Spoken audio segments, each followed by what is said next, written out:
98.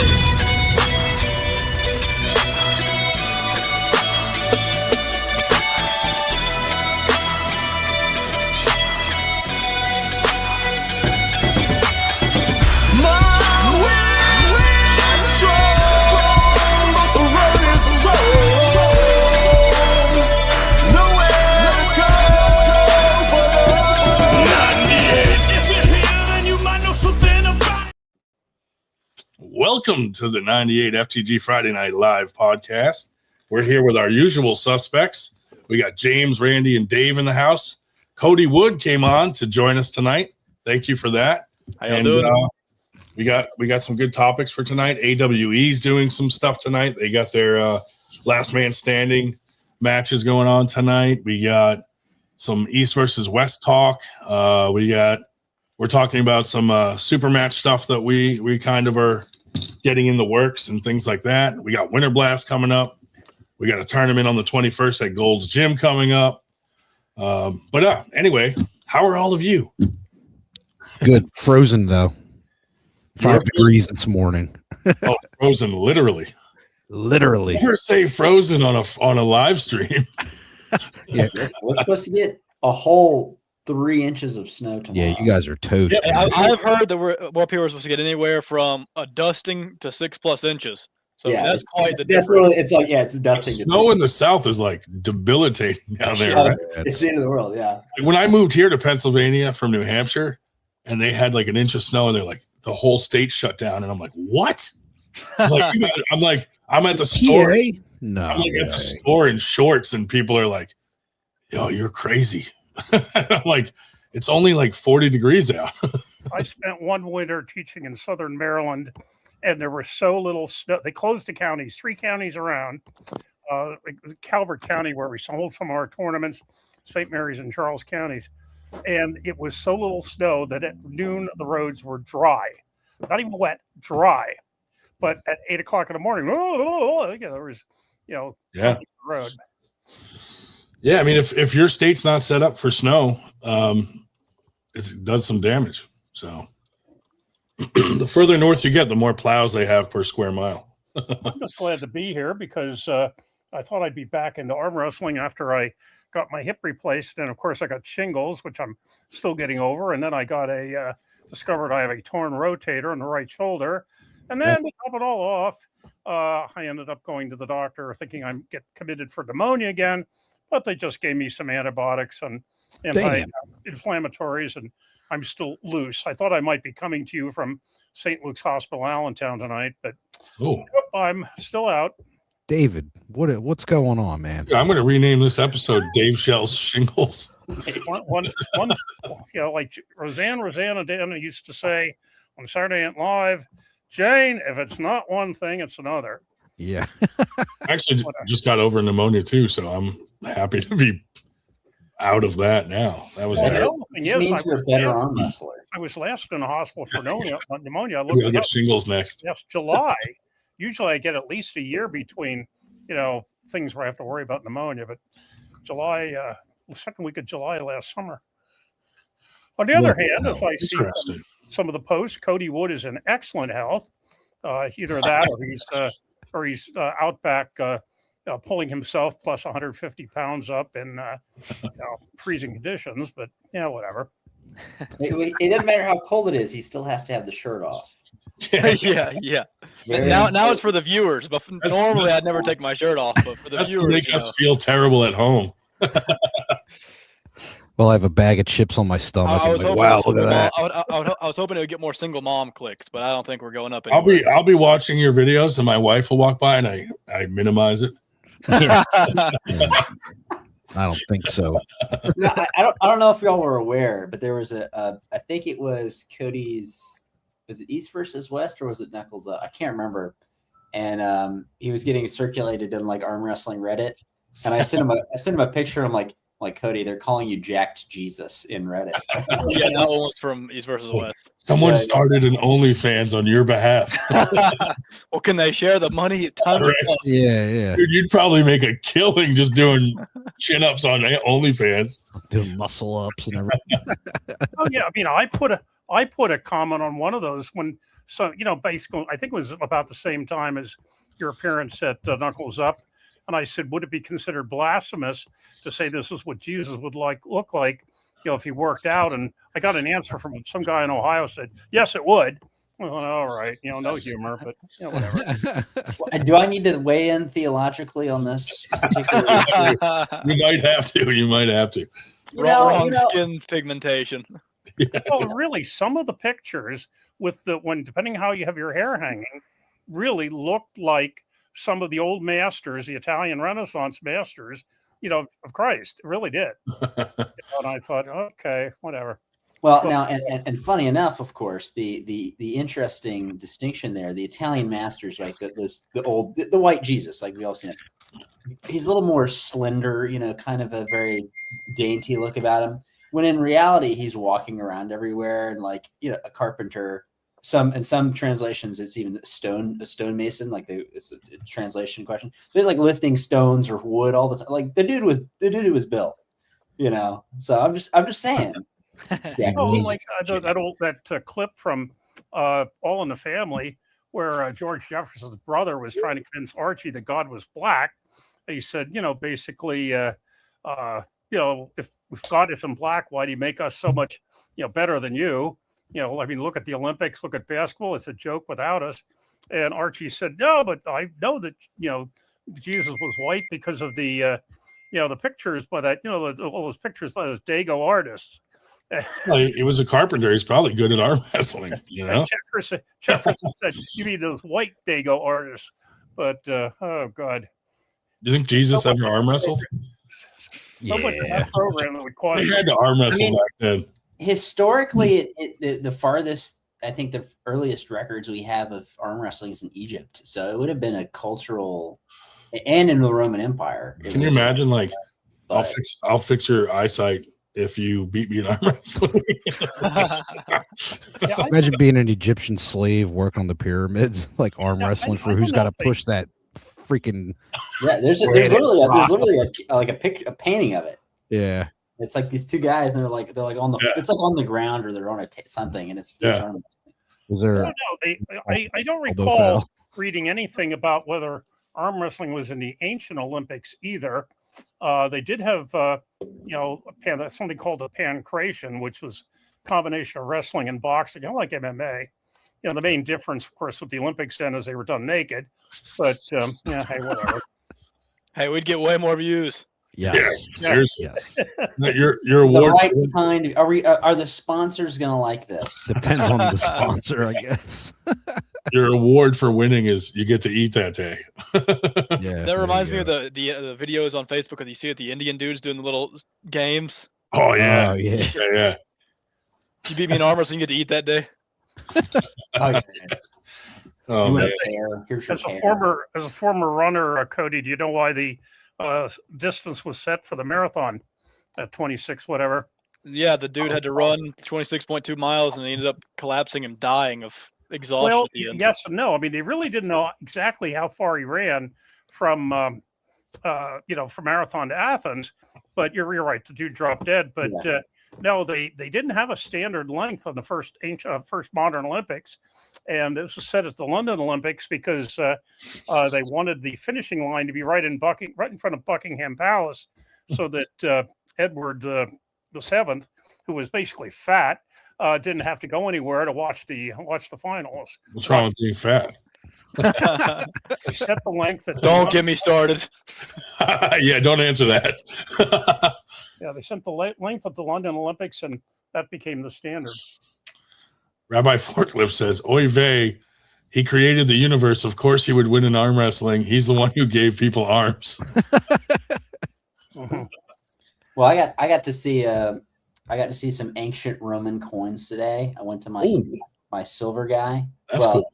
There's another silver guy I went to, but this guy is a friend of a friend, so I went to see him, and he mostly does coins. Mm-hmm. And I've kind of dabbled in coins, here and there. I'm not a numismatist by any stretch, but I caught my eye and I looked over the corner and they had these like ancient Roman coins. That's cool. And they're thousands of dollars. Wow. Yeah. There's really one. Crazy. I think it's Dominion is like the one that everybody wants. He was, for whatever reason, I'd have to ask him why, but it was like $11,000. This little coin, but it's thousands of years old. I mean, it's really cool to see these little. Little coins. Yeah. Rome stretched out, pretty far. Like, there's even places they found Roman, I believe, like structures in like Austria and stuff near like the some of the salt mountains that they have there. Salt Kammergutes or something. I forget what it's called. I can tell you all about the siege of Jerusalem. I wrote like 4 papers on it. Damn. That doesn't surprise me. I've written, I think, probably close to 50 pages on. Yeah. Despite what the movies show you, though, the ancient gladiators did not look like Cody Wood. They were basically all carved up and kind of bulky, basically to, keep going. Jeremy Parker in the house. Yeah, what's up, Jeremy? Yeah, I can assure you, I don't have many days to go without food.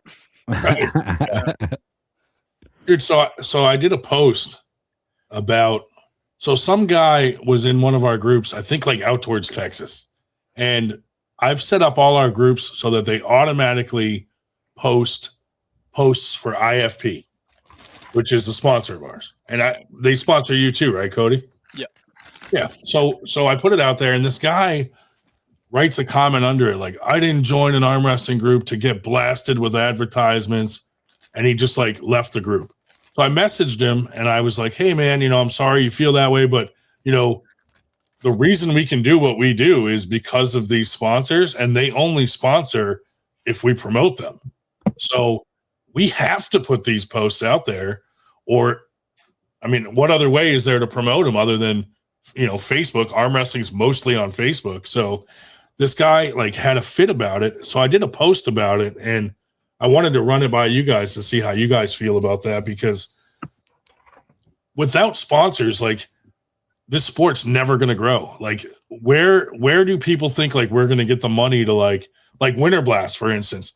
Last year, it was like $10,000 a night to be at that location for Winter Blast. So we're all, like, we start Winter Blast and we're already $20,000 in the hole. And then that doesn't count, the $6,500 on refs and staff and all this stuff. So sponsors play a big part and help us keep that cost down so that we can get better medals, better awards, cash payouts. We're never going to get to that point if we don't have sponsors. So to complain about like an advertisement in a Facebook group, you can click and say, I don't want to see posts like this, and never see it again. Or you can just ignore it and just scroll past it and read the stuff you do want to read. But it's very important for us as promoters and as leagues and things like that to really promote these sponsors so that they will continue to sponsor our sport. So we're doing that to try to get the community to use those sponsors so that they see the value in throwing some money at our sport. So just throwing that out there, I thought that was like a kind of a hot topic, and kind of annoyed me how that guy handled that. But what do you guys think? Everything costs money. Yeah. And that's what people don't get. Like, I mean, you talk about advertisements. So like, I worked in TV, local TV for 3 years. Yeah. Like, how do you think I'm there?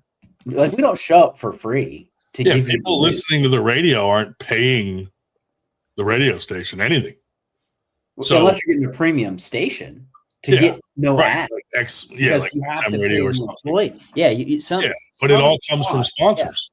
Yeah. So either we can charge $200 per arm, or or $200 per arm, and you can only watch our content if you subscribe to our Patreon, and then but you also have to donate.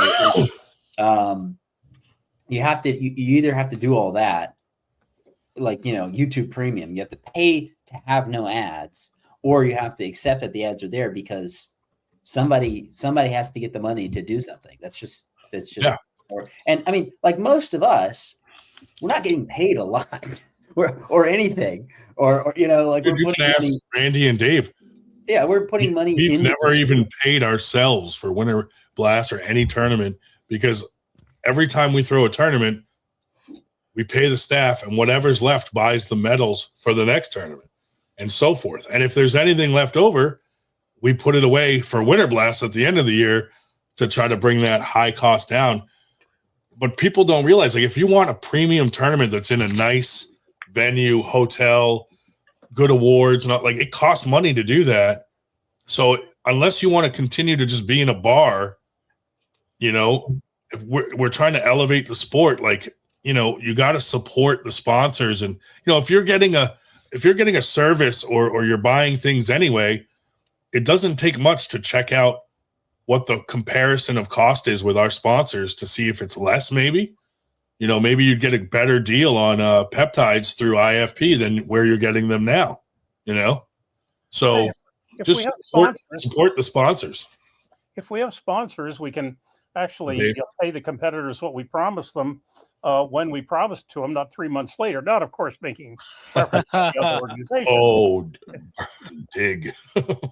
Yeah, but I mean, go back to what you're saying is, it's not like you're taking the sponsorship monies to pay yourself. It's just like Right. if you don't have sponsors, it's like nobody's gonna, like, we love arm wrestling. We're not gonna spend $20,000 in the whole of our own money every year to put on the tournament. Yeah. No, And you know, the thing is too, is sponsors usually buy a package that has specific things. So sometimes we have sponsors that are like, hey, I want to sponsor this money specifically towards women's payouts. We have to use it for that. Or they buy a package that's like, okay, I want my name on the banner, the tables, the live feed, the podcast, all this stuff. We have to buy all that stuff with that money. And if there's a little left over, then we can use it for something for the event that we want to, like maybe bring down the cost of medals or a cash payout or prize money. But like IFP, for instance, is giving us money at Winter Blast specifically for best overall. So we have to use that money specifically for that. So it's not like they just gave us $2,500 to use at will. Like, sponsors usually have a specific reason they're giving you the money, and you have to meet those, you know, standards that you agreed to with them to use that money for. So, you know, it sounds great when some of these promotions are like, you know, we got $30,000 in sponsorship money. You've got to set a name a certain 90% of that probably has to be used for specific things and not just for, you know, cash payouts or this or that. No, I mean, yeah, back to, like, when I was at the news station, you had to write. You had to have someone in that booth 24/7 to notate that these commercials ran. I had to certify under penalty of, like, it was some egregious $100,000 fine or whatever it was from the government if you said you did it and you didn't. Like, you have to meet the standard. It's a contract. Yeah. Yeah.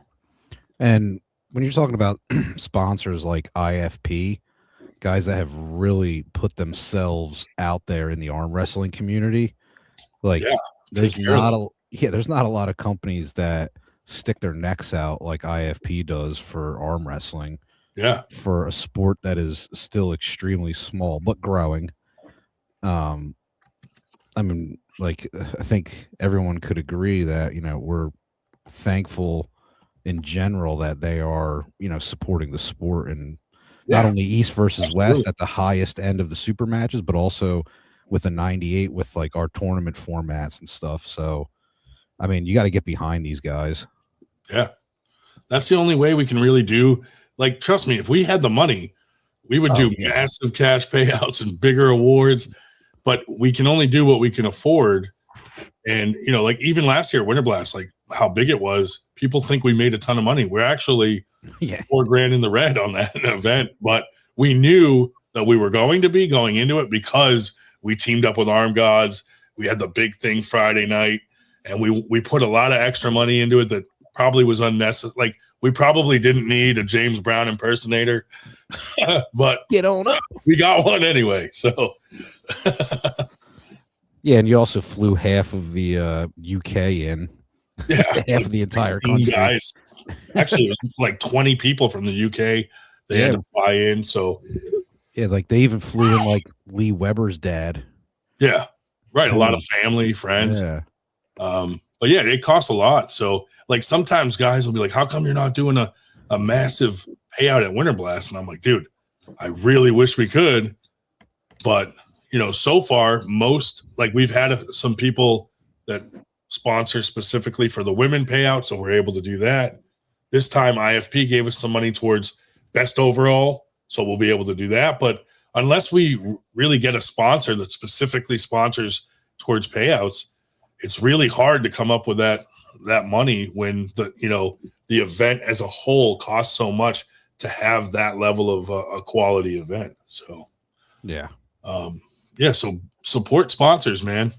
Yeah, got it. No, and IFP, aside from monetary things they're doing, like they created packages. They've done it for TAL. They did it for us.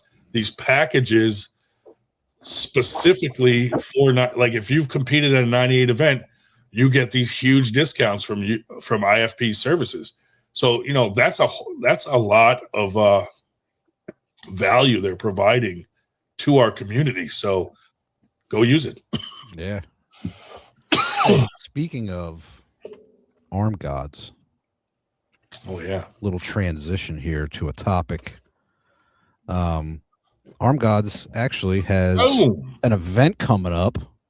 This one? There it is. That's the one, baby. Arm Gods Scotland, Saturday, March 14th. Yeah, March 14th. Check it out. Yeah, Arm Gods doing good things over there in the UK and Ireland. Yeah, this is a UK versus Scotland event. And it's going to get rowdy. If you know anything about Arm Gods, it's going to get rowdy over there. For sure. Yeah, it's another one of those, man, I wish I could be there for it. But make sure you're following Arm Gods on all social media platforms. They have tickets on sale right now. They are limited. I don't think it's like a huge venue. So, I mean, that's even cooler because they put you like right in front of the table, right in front of the action, kind of, like even closer than I think WAL would probably. So you're like there. It's really intense. So yeah, shout out to Arm Gods, Paul Maiden, all the guys. Marcus. Yeah, Marcus. Rosebank Rooms, 1 Burbank Road, Falkirk. Yeah, dude, it looks freaking awesome. Arm Gods Scotland, check it out. They also have an app. Download the Arm Gods app. It's on Google Play and the Apple App Store. So yeah, please go follow them on Facebook and everywhere else. Good plug. Good plug. It's cool that I love when I see their cards come out, because it's going to get nuts. Yeah. So that'll be exciting. And I guess Matt Connolly was in here a little bit earlier. They are premiering their Last Man Standing tonight in 6 minutes on the AWE channel. Yeah, Dave Stockbridge and Matt Connolly, AWE. I won't spoil it if you didn't hear, but there was a winner. He's a pretty well-known guy. He won the whole thing. So yeah, make sure you check out AWE over there on YouTube. It's coming up in 6 minutes. Also, those guys want to do that format all over the country. So they're looking for promotions that would be interested in doing that format, like super match series. So he's actually going to be talking to me next week to give me some details on it. But if you're interested, they're putting that out there and looking for promotions that would like to do that. So pretty cool.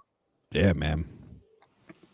Yeah, I like that they're kind of doing their own kind of format, doing some different things, just like how, Mac is. And yeah, everyone's like, even Arm Gods, they all have their own kind of taste and, their own flair. That's why I don't understand why promotions fight, because there's room for everyone, because everyone's doing something different. Like there's a lot of promotions out there, like, WSA really focused more on the elite pullers, because if you're going to go there to win money, you have to be an elite puller to win that money. Yeah. So, they cater to that. We don't really. We cater to all level of people, probably not towards the elites like the Devons and, things like that. But, we're not in competition, like in any way, because we're all doing different things in our own ways and our own spin. So it's so stupid to see promotions like fight each other over dumb stuff because people are just going to go where they want or where they feel comfortable. Or honestly, a lot of times it's just out of convenience because it's closer, Yeah. So it is what it is, Yeah, there's a lot of good stuff going on in arm wrestling right now. Yeah. It's going to be exciting. We're about to go into February, but from the tournament level to the super match, top of the elites, it's going to be really cool to see everything that goes on. And speaking of the elites, our buddy Philip Larson is traveling to go train with Brian Shaw in Colorado. Oh, nice. Yeah, I That's believe next month or in March. I forget exactly when it was, That'll but be some good content. oh my God, those two That'll be nice. big freaks. Yeah. That's cool. That's going to be cool. Yeah, excited to see how Philip's doing with his injury because he's been banged up. He was just in Texas at IFP, by the way. They gave him another scan on his wrist because he's been having a lot of problems with that ever since after he pulled Wayne Withers and stuff up at Mac. Yeah. So yeah, IFP flew him in like last weekend, and then the poor guy got his flight delayed for like 5-6 hours. Then he sat on the tarmac for about 2.5 hours. And then when he got to Sweden, he had another flight delayed. It's just like total disaster. But that'll be cool seeing them training, getting that content and stuff. And while we're here, go on down the line. Cody, who do you like in Brian Shaw versus Leonidas Arcona? What do you think about that match? I think Leonidas is stronger on the table. I think Brian's still very, very robotic. Like, I don't know if you guys have seen some of his training videos, but like instead of, like falling, he's like here when he's doing his exercises. And he just looks too robotic to really deal with the amount of horsepower that Leonidas has. Maybe he's got too much horsepower for Leonidas to get, or maybe too much hand for Leonidas to get to the straps. But I think if it goes to the straps, it's probably going to be pretty easy for Leonidas. I agree because it looked like Eddie Hall when it went to the straps. Eddie Hall seemed to be able to, get that pin on Brian in the straps. Yeah. I don't know, man. Part of me, because we also got to remember how good of a match that Leonidas gave John Brzenk. Yeah, John Brzenk is not an easy task for anybody. I mean, at any level, he's not an easy task for anybody. So for Leonidas to give John Brzenk that much, I don't think Brian's quite at that level yet. Yeah, I think Brian's still struggling. I don't think Brian would be a top 10 guy in North America. If we were to compete in North America, I believe that Leonidas probably would be.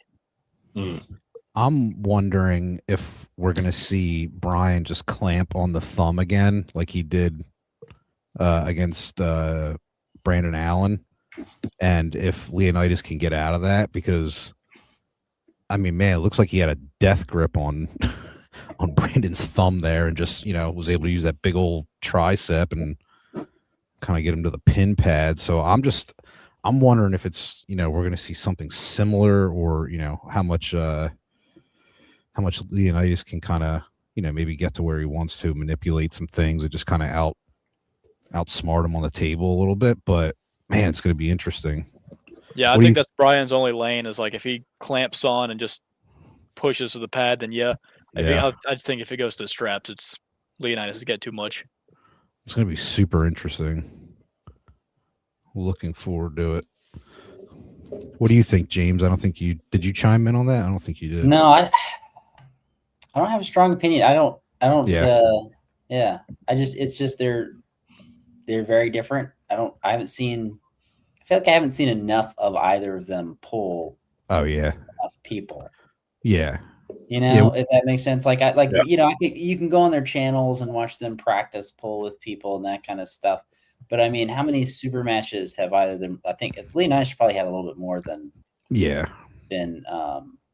Brian has, but Yeah. Well, like I the don't know. Brian Shaw versus Eddie he's Hall. so big. He's just so much bigger. I mean, Leonidas is big, Yeah. but But Brian Brian is is so much bigger. The Brian Eddie match, I was excited to see it, but I felt a little disappointed because I was like, in my mind, I'm like, that doesn't tell us where they're at. Like, I want to see them arm wrestle someone that we know where they're at so we can compare and be like, okay, here's what level these guys are at.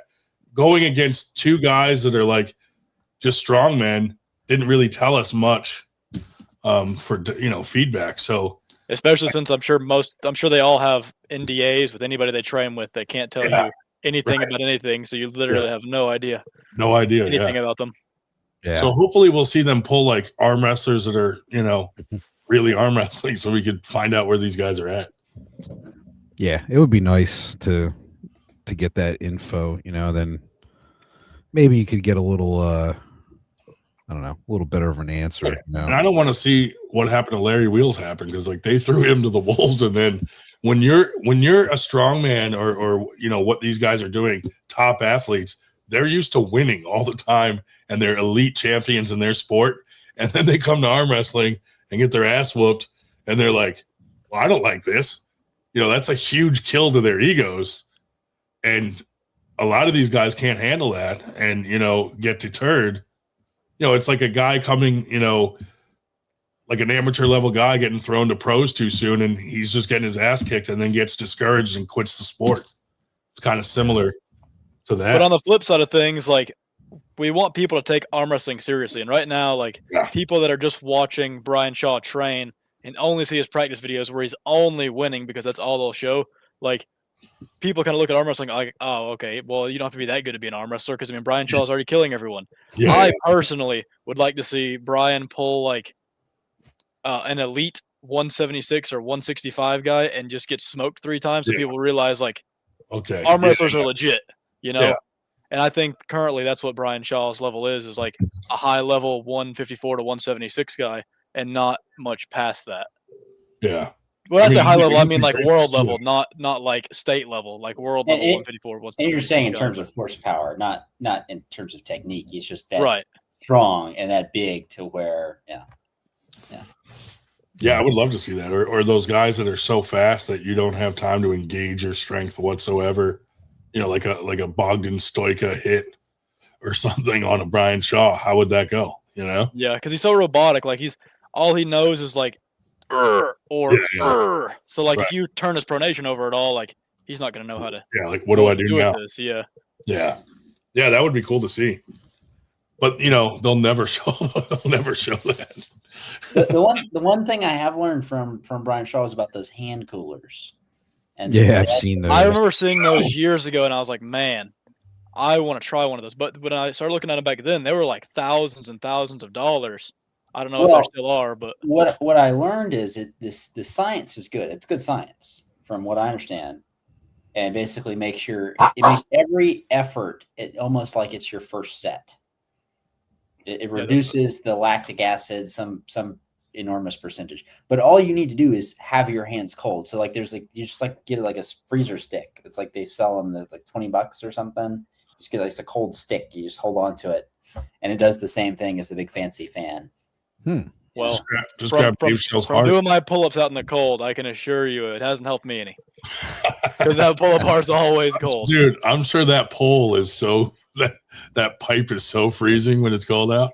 That last workout where I had to bust ice off the pull-up bar was not optimal. Yeah. Pull up and lick the bar, and you're just someday Cody will get an indoor pull-up bar. Yeah, heated. Let's buy him a heated pull-up bar. We'll talk to IFP, see if they sponsor it. There you go.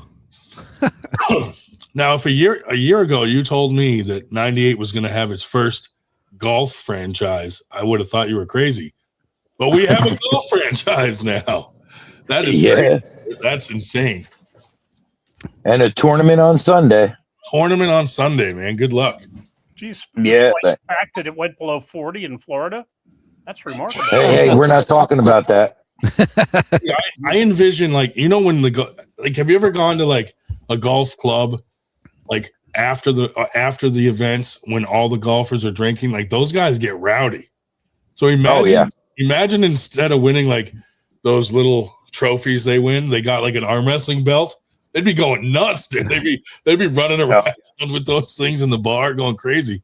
So I think it's kind of cool to because I know in the future you're planning to do some arm wrestling tournaments at golf tournaments. I think that's cool to collide two sports that are on the opposite end of the spectrum and just see how things go. And we just got a third invite for another sport. We just got it today. No more than, I don't know, when I had the sign off just a second ago. Is it pickleball? It's official. Absolutely. Except it's a PGA. So the PGA has it televised. They're the ones that do it on ESPN. So the same golf association. Yep. They just reached out to us from that event that we went to out in Orlando last week. And they want us to partner up with 3 or 4 of their major national people to put on a pickleball league in Florida. Nice. Awesome, dude. That's awesome. Yeah, and I have no idea. It's just a wiffle ball and a ping pong paddle that's on steroids. So I have no idea how to play. But that's fine. Learn. I'll play pickleball. Yep. Screw it. Yeah, it looks hard. And people are spending crazy money. I got a pickleball racket there that I spun some type of wheel for, and they gave it to me, and I was like, oh, this thing is nice. They're like, it should be. It's $240. That's going to the pawn. Well, dude, pickleball, and then look at like cornhole's huge, and arm wrestling still down here. Oh yeah. You know, like, and I want to have arm wrestling at all of it. Yeah, I mean that gets more eyes on the sport, and that's good for the sport. Yeah, you know, I want them to bring badminton back. I feel like pickleball's taking all the spotlight that badminton should have. Yeah, right. Just wait till the horseshoe league kicks off. Dude, all those badminton players are like, "This is bullshit." Yeah. It's still big over in Europe because like. When I was in high school, I joked about becoming professional in 2 sports, badminton and arm wrestling, and I became professional in one of those too. One down, one to go. Yeah, so it's like if I was in Europe, then I could be a pro badminton player, but nobody cares in America. Yeah. 98 disc golf. And disc golf. Yeah. Disc golf's fun, but it always hurts my shoulder. You know? 98 chess team. Yeah, 98 esports team. Me and Dexter. Really, the 98 concept to where like the elites that play the sport are the 2% and the rest of us are 98 works for almost every sport out there. It does. And it's that concept that had them looking at us. Because, I mean, when I introduced myself as, you know, being with 98, I make sure that I put that concept in front of everybody so they understand the naming and stuff. And that's that concept that puts me in front of a lot of people. Yeah. Well, that's why, like, when I registered 98 arm wrestling, I also registered 98 sports because I thought this could work for any sport, like the concept itself. So even if, you know, whatever 98 arm wrestling becomes, someone might come along and like the concept for other sports, and we would still control that concept, you know, for us. So yeah. It just so happens that it actually worked out for the golf randomly. And yeah, pretty cool. The guy from Crank Golf just got in tonight. We just got him his room. He came in, he got set up. Tomorrow he's doing an extra thing, some type of hero challenge for a hole-in-one challenge. And people pay like $10 or whatever his setup is. It's outside of us, but he's still gonna give us a portion of the proceeds from that, just because he likes the whole thing. He's dealt with a lot of people professionally, and he loves the 98 thing. He's snuck in and watched this podcast a couple of times since we've been talking. He's like, oh, you guys are just normal people that have a little bit of, you know, dysfunctionality. I was like, oh yeah, that's us. That's one way to put it. Yeah. Me dysfunctional. Yeah. The abnormals in the eyes of the beholder. Yeah. Mm-hmm. Let's play. So James made this, so let's play this real quick. iPackage, your one-stop shop for all your packing needs. With dozens of categories to choose from, they are a proud sponsor of 98% Arm Wrestling. That voice is so soothing. Dude, I should listen to that on repeat to fall asleep at night. Yeah. I actually been trying to reach out to James to get some commercials made. Oh, And Did you send me a message? yeah. No. Oh, No, well, I- you didn't reach out to me. Sweet. No. I'm the most technologically challenged person there is. So like I'm looking on Facebook trying to find you. And I really could just call Ryan and be like, hey, get me his information. Yeah. But that would make sense. And well, you know, I haven't been making much sense lately. So, yeah, if I could I want to get a hold of you, I'll probably have you do a few commercials for us, you know, if it's in our budget. We want to combine arm wrestling and golf in a commercial. Ivan, what's up, buddy? Arm wrestling and golf in a commercial. Yeah. That'd be quite the challenge. That would be a challenge. Yeah. High Caliber Arms says, I want to see Cody go to WSA and clean house and make some money. I Yeah. heard they give a lot of money. That'd be nice. Cody still hasn't spent all the money he made at Knuckles Up. Yeah, my ass. I've barely seen it. Well, what you got to do is you got to go to World Series Arm Wrestling and win all their events, take all their money, and then bring all that money back to 98 so we can take all the money out of WS World Series Arm Wrestling and bring it over to us. Oh, okay. Yeah, Greg would love that. Greg Yeah. Does does. anybody know who won? What are the weight classes at WSA? Oh, I don't know. I don't Are even they- know. To be isn't it honest like with you. the- I stopped paying attention to WSA when they banned everybody.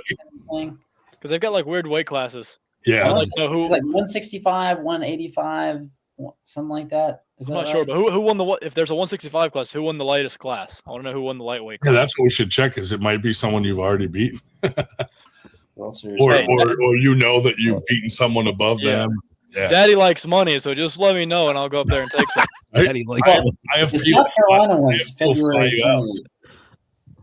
You talking about the 2026 or 2025? Either way, whoever won the finals. The first one hasn't happened yet. So the first one's Carolina Chaos, February 28th in South Carolina. Well, what about the finals for like? Because they've had like 3 seasons, right? Just Yeah. like they're going like their 3rd season. So who won first and second season? Let's see here. Oh, champions. Here we go. Okay. Okay. So 20. So they've done several. Okay. 2022. No, that's not real. Okay. Maybe they didn't do 2022. Okay. Corey West was like the overall champion. Yeah, Who was supposed to pull at Arm Yeah. Gods Yeah. and Winter Blast? yeah, but he got banned. Oh man, I'll never understand banning people from a sport. So wherever this is like, okay, can I dog on their website? Is that going to get me in trouble with Mr. It won't get you in trouble with us. Okay, so you go to their Hall of Champions, okay, on their website, and they have 5 seasons listed from 2022 to 2025 or 2026. 2026 has not happened yet. In season 1, Corey West is the overall champion, and it just says like North America specialty power hook, and then it doesn't have anybody, no picture, no nothing. It's just gray, and then it doesn't have anybody listed in the 2 and 3 spot. Right. Season 2, same thing. Corey West, 2nd place to be announced, 3rd place to be announced. Season 3, also Corey West, to be announced, to be announced. Season 4, it just says European champion. I don't know who. Perfect. Oh, didn't Shark win? I don't know if I'm supposed to. Yeah, I think he won 209 from. Yeah. I think he's pulling there again too. I think. Oh, look at this. Look at the CEO. Well, there's no data that we can use. Yeah, look at that Greg Sharp. Greg Double G, dude. Man, Greg Double G. G. Don't do it, Ryan. I know Why what you're use the reaching for. AI? I can feel it coming, Randy. I can feel it coming. Damn. I knew it. Sorry, I can't help. Dude, the reason I'm mad at Greg Sharp is we were on good terms, and he actually asked us if we wanted to be a WSA qualifier and all this. And then this whole thing happened where Arm Gods pissed him off at last year's Winter Blast because of the memes. And he went on Matt Connolly's podcast and said that me and him had been at odds for years. And I'm like, when? But like the last text I had with him was, "Hey buddy, I hope you and your family have a good Christmas." And he said, "Hey, you too, man. We'll talk soon." That was the last text we had. And then he's saying we were at odds. And I'm like, well, this dude's just making shit up. Like, and then I just like wrote him off. I'm like, no, that's just weird to me. So anyway, but if you're elite, that's the place to go. So as long as I actually get paid for once. Yeah. Cody has a terrible run of luck with getting paid by these people. Dude. Oh yeah. Well, Knuckles Up, and then also that round robin. Yeah, the Tennessee event, guys down in Tennessee. I didn't know about the Tennessee one. What's the story with that? You know what annoys me about that round robin thing is like the two guys just pointed the fingers at each other, and then like it just thought that's okay. Now it went away because I just said it was the other guy. I know. Without somebody truly to blame, then like nobody knows whose ass to truly beat. So then you're just like, well, I don't know if did you see that episode where I had them on and we started doing the math of the entries and everything, and they both had money missing. It wasn't just one or the other. Like they both messed up. I did the math myself, and they had like, from even what I calculated, they had at least $30,000+ that they had gotten from just entries and stuff. And when they were doing the count on the show, like they were missing 19 entries. I'm like, your math doesn't even add up. Because they had more than enough entries. They had too many entries right and left for 154. They had too many entries right and left 176, and too many entries right and left 198. They had more than 32 for all three of those classes, and they had almost everything filled for 220, 242, and 242 plus. And then they had sponsorship money, and they also charged people for the live stream and just to spectate in person. So they had it well over 30K.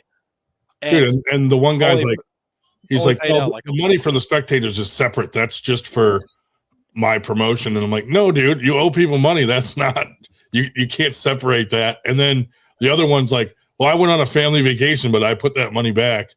I'm like, dude, it's not adding up. So this is weird. Why would you even touch that money?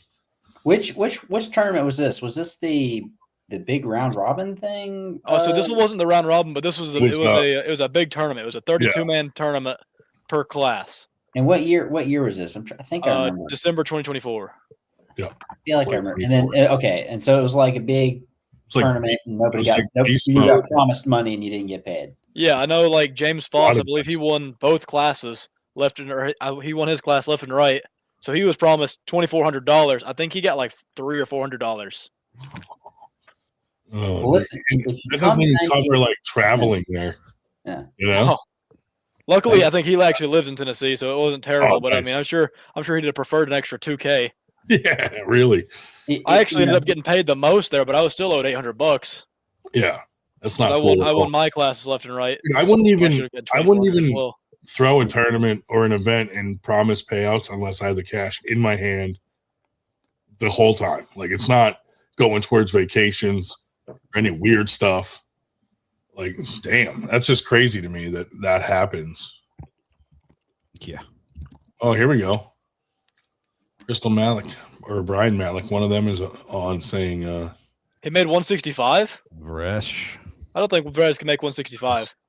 Brian won season 1. Oh, 170. So what are the weight classes then? 2 at 176. Interesting. Yeah, Brian's a beast too. So I have an interesting little story for you guys.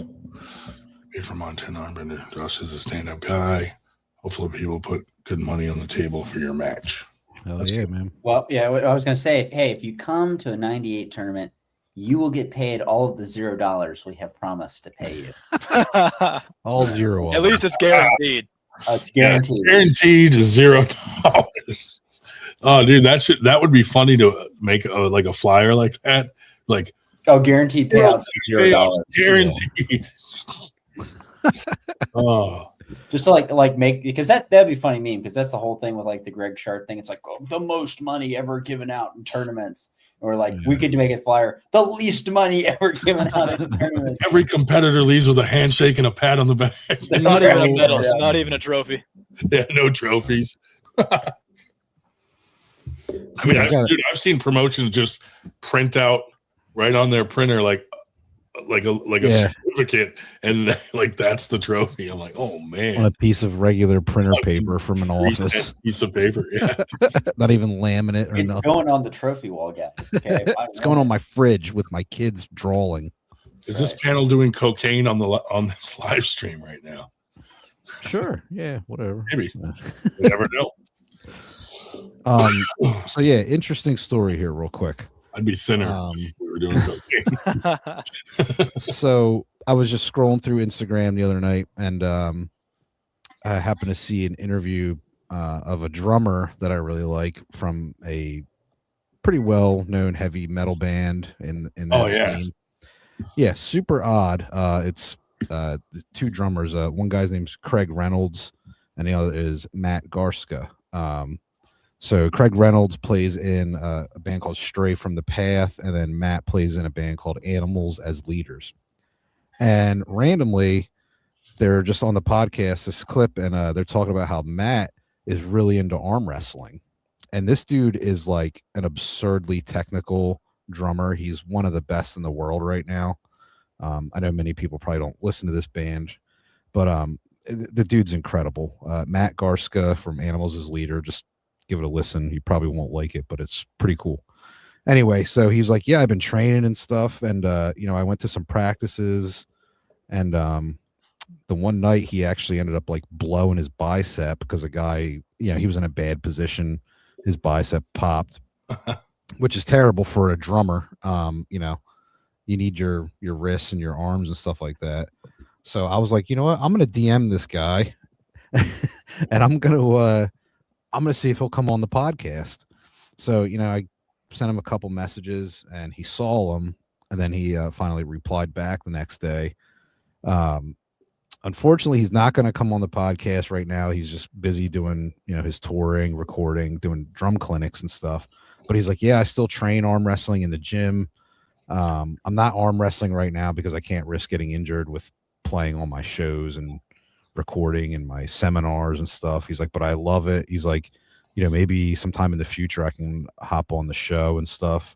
But it's cool that he's like still watches it, still trains it in the gym and stuff. So yeah, maybe one day we'll have Matt Garska from Animals as Leader on the podcast. The dude's insane at drums. I did watch that video, dude. He is sick. He's absurd, isn't he? Yeah, like professional drummers from like well-known bands were commenting on it, going, "Holy shit!" And I'm like, "Wow, yeah." Where does he live? I don't know. In his mom's basement. Just jamming out. I think they might be based out of California, but I don't know if he actually like is from there. That just might be where they're based because it's the music industry. I know some of the teams over there. Oh, okay, yeah. So like he didn't say who he was. Yeah, find out where he practices. I want to find out who broke or who get his teammate on, and we'll ask them. Yeah, I'm not trying to like dox the guy. I'm just like, no. If he has a team he's training with or needs a team he's training with. Yeah, so he's not actually like he's just doing like the gym lifts and stuff. He's not actually arm wrestling because he tore the bicep, and they actually had to cancel shows in Australia. So he's like, I can't risk the injury right now. He's like, maybe down the line when I'm not playing, but I don't think that guy's going to stop playing anytime soon. So yeah, that was kind of cool that he responded to the DM, and I'm a drummer myself. That guy's just like blows my mind how good he is. So yeah. And Cody DM me his trend plug. As soon as I get one, I'll let you know.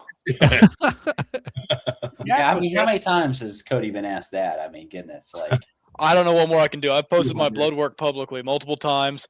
I'm competing in a tested event. I don't know what more you want from me, guys. They want the semen. I've offered thousands of dollars for anybody that will take a bet. I'll go get drug tested whenever you want, and you guys still won't take me up on the offer. Yeah, because they know the loot. It's just throwing away $1,000. Oh, and Jack's been trying to be provocative in the chat for about the last half hour, and he wanted to know why nobody was smack talking anymore, that we were much more interesting when we were smack talking. And I think we probably answered his question inadvertently we said, we're trying to move up in the world, and some of the people watching this are, probably would not be impressed. Sponsors don't like it when loon bags get naked on our podcast. Oh yeah, like when we have to delete episodes. He was passing around that helicopter video. I'm not talking about drones here, mind you, but Yeah. thank you. Yeah.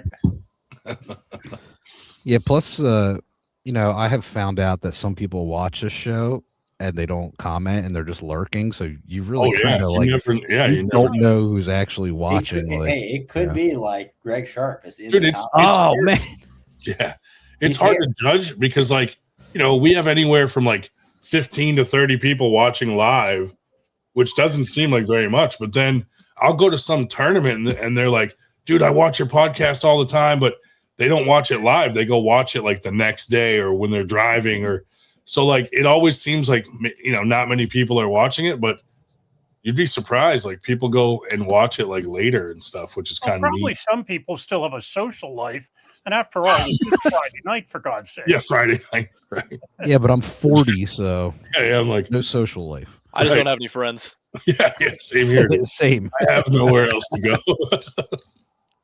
I'm too old for friends, dude. Yeah, life's way easier. We're arm wrestlers. Friends. We're family. You guys are my friends. Yeah. Can I get a new family? Yeah. Nathan McAllen in the house, another beast. That What's guy, up, Nathan? that guy's a monster, man. Oh yeah, he's got a super match at Winter Blast with Paul Yeah. Cruz. New Mexico Outlaws. Mhm. Shout out to those guys.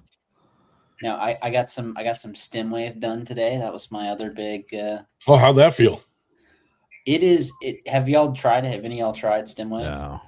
It's very. I know you've tried it once, Cody. Yeah, my buddy's house. Yeah. It's like Yeah. the only way I can describe it is Left hand. it's like all of your it's like getting all of your cells squeezed. You feel your cells getting squeezed. You're getting a deep tissue massage on your cells. That's what it feels like really inside the muscle. Yeah. That'd be good. Every time I've done it, I've had something seriously injured, so it didn't feel like no deep tissue massage. It was excruciating pain, and I wanted to stop. Wow. But it felt amazing the next day. Yeah, what I learned is you don't want it to be too painful. Because the guy I get it from is my pastor, and he's also a doctor. Oh, and he's nice. got he's got the big machine, the stem wave trademark $50,000 machine. The thing's it's got the giant, and he says you want to get it between a 5 and a 6 on the pain scale, where you're kind of where it's kind of similar to the pain, the pain as it is when it's most painful, whatever the brachioradialis pain or whatever it is, and it's supposed to be kind of that level. And I don't know if there's more benefit to going more or less, but apparently that's kind of the ideal range is just enough. Shockwave, it's different. Stem wave is very different. It's a okay. Let's see if I remember. It looks like a child's microphone. It's got the big blue top. It looks like that little fake kid's microphone. Yeah. And, yeah. I got a few. And it's got is it a diode or something that creates a spark? Ball that slams down like this, and it causes a shock wave at the end of this flat thing. So it's imagine a ball slamming into this, and it's causing that shock to smack your skin, but with something protecting it. Obviously there's a barrier. It's a sound therapy. Yeah. But the one he has, he told me he has to replace the bits of it, and it's like a spark into salt water. Oh, his cap is salt water, so it's sparking salt water in the cap, and it's and it creates so it's the sound, so it's measured in hertz or something like that. Hey, we got a special $20 super chat from Nathan McAllen, Winter Blast 2026. Let's go. Yeah, buddy. Thank you, Nathan. Nathan's coming out with his whole family, the kids, they all arm wrestle. Yeah, buddy. Really awesome. Super nice guy. Also the 98 franchise owner of New Mexico. Yeah. Now, if anybody has the money to get one, though, my buddy has a $1,500 one, and it is anytime I'm over there, I definitely want to use it because it actually works. Yeah, But they're but just it expensive. 100% does. I jacked up my elbow, or not my elbow, my ankle when I twisted it, and it was like it had only been 3 days, and it was still like super stiff. I mean, it was like black and bruised really bad, and I got like a 10-minute treatment, a 5-minute treatment. It's like 500 clicks, so it goes like click, click, click, click. It's like 500 of those. You know, it's 5 minutes. crazy. Where, I gotta go try and this. then I got off the thing. And I'm like, Interesting. oh, my ankle is like has full mobility again. Just like that. Well, that link you sent me, like you can buy that $500 one that's like a handheld. Right. And that's what and that's one of our hopefully potential sponsors. Oh, yeah. It's less powerful than the more expensive ones, but it's like the difference is it's at a set power, so you can't you can only adjust part of it. The more expensive ones, you have more control. You can control all of the variables versus just like one of the variables.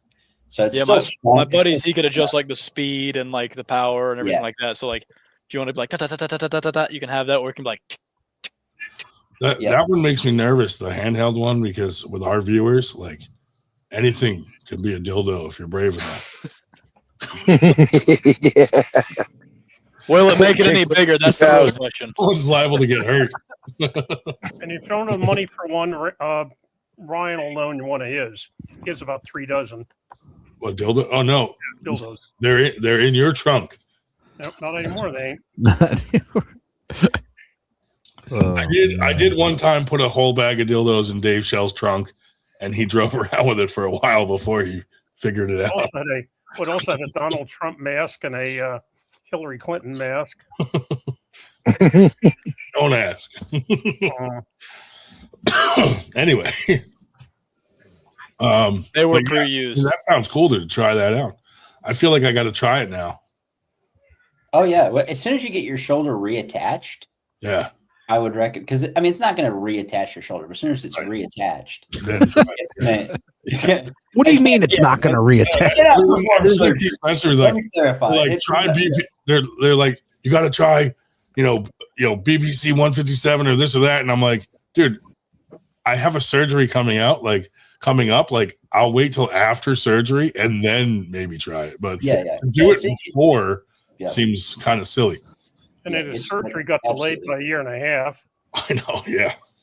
The first surgery failed, so I don't know what happened there. But anyway, eventually my shoulder will be back. Now my shoulder's starting to feel good, and now I dread getting the surgery because I'm like, some of my range came back, and I'm like, I can live with this, but now I'm going to get a surgery and then be back to like 8 months of gimpy, 8 months of them telling you to wear a sling and you're not doing it past 22 hours.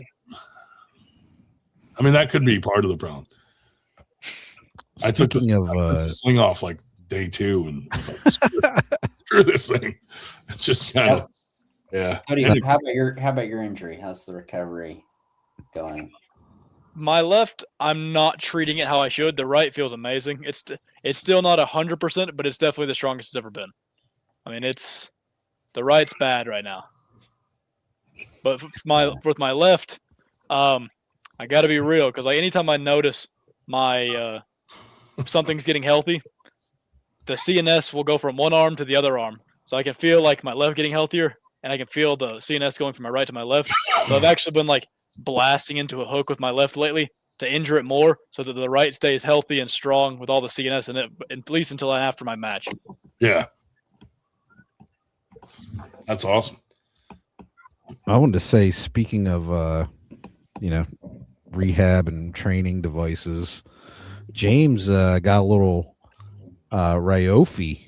Oh, got a little review of it and stuff. If you guys haven't checked that out, go to Code of Arm Wars on YouTube. There it is right there.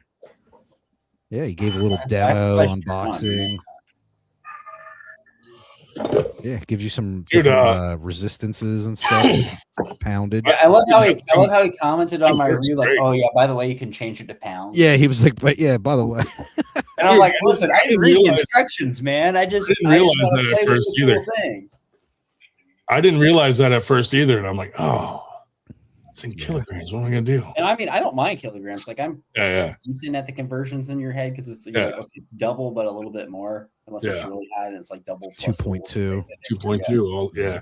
Yeah. But yeah, I mean, that thing is cool, man. I'll tell you, when you have it turned all the way up to what is it, like 66 pounds?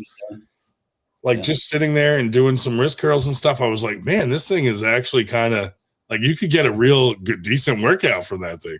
Yep. I've wanted to get one of those to take to tournaments and stuff for like a small little warm up device because it's so small you can toss it in your bag and use it for warm up at tournaments. You put it in your pocket. And it comes with the piece you can put under your foot and bring it up from the ground, you know? Yeah. That'd be amazing to just slap in your bag at tournaments to warm up with. This and this. Well, hey, you got my discount code, Cody. AW10. Or even in the hotel room, you put it over the door. It has the door attachment. And you like I put it over my basement door and I was just playing around with it. But yeah, it's a cool little thing, man. And then it's got like the arm wrestling mode one where it comes down and then it like hits into you. I really like that. Dude, that's wonderful. so cool. What's that other one that's like very similar to that, like the Voltrax or the Voltra? It's the Beyond Power Voltra. Yeah. I would love to try out one of those things. Those things look awesome. Yeah.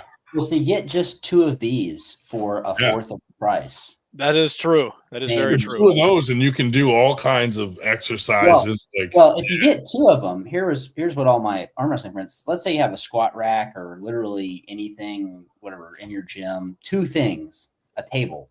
Yeah. If you have it on you hook it onto 2 things, all of a sudden, then you have a force from this direction and a force from this direction. You can do your chop. You can do, and you can put them in opposite modes. Yeah, you could put them in some modes where one is adds 50% on the way back and then versus heavier on the way in, and then trying to snap this way, So that the way that it hits back into you, like that's so cool that it has that option. You really feel it too, like especially when it's all the way up. Well, it doesn't even have to be all the way up, but if you just turn it up to I don't know. Yeah, just go a few pounds and you can see what it's doing, and it definitely and you can it'll snap. It's like it's like jerking in, and it's like, oh, dude, because it's designed to go in. Yeah, it's designed to go back in. So as soon as you let off for a second, it's pulling you back in because it thinks you're trying to be done with the range of motion. But if you switch it, so that's even in the regular mode. If you switch it to where it's more on the way back, as soon as you do that, it's gonna really. Yeah. Dude, I love that. Snap back. It's like you're fighting, they're hitting into you, and you're trying to. Yeah, that's pretty cool. But for $300, dude, that's a steal. Hey, even less with the discount code. Even less with the discount code. AW10 in the chat. I put it in there. Go to rayofi.com. You have to use my my referral link. Oh, referral code of Arm Wars link.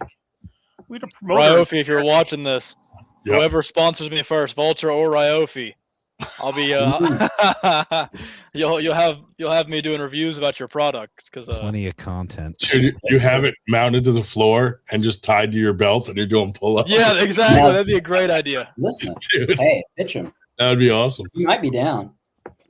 I'll put a secondary bar across the bottom of my pull-up bar, so it's like overcoming astrometrics, cannot move, and I'll bump that thing up like 200 pounds and just get to rip me open from the top. Yeah, dude, that would be sick to see. Get 2 of them. You could do some really cool videos. Well, the problem is you'd need like 4 of them. That's the only downside. Is you need like 4 maxed all the way out. That is a cool little thing, though. Now, I wonder. I haven't really talked to him, but I wonder if he's planning on coming out with a more powerful version. Because it'd be stupid not to. As small as this is, if you just increase the size by 50%, to increase the power capacity. Listen, I think it's plenty big as it is. It's not all the size. Yeah, it is nice that it's. And Cody knows how small my hands are. Transportable. We had a promoter in this part of the countryside a couple of years ago, brought his scale to the one of those tournaments, and was getting these really weird readings, weighing people in. It wasn't pounds. It didn't seem to match the kilogram conversion either.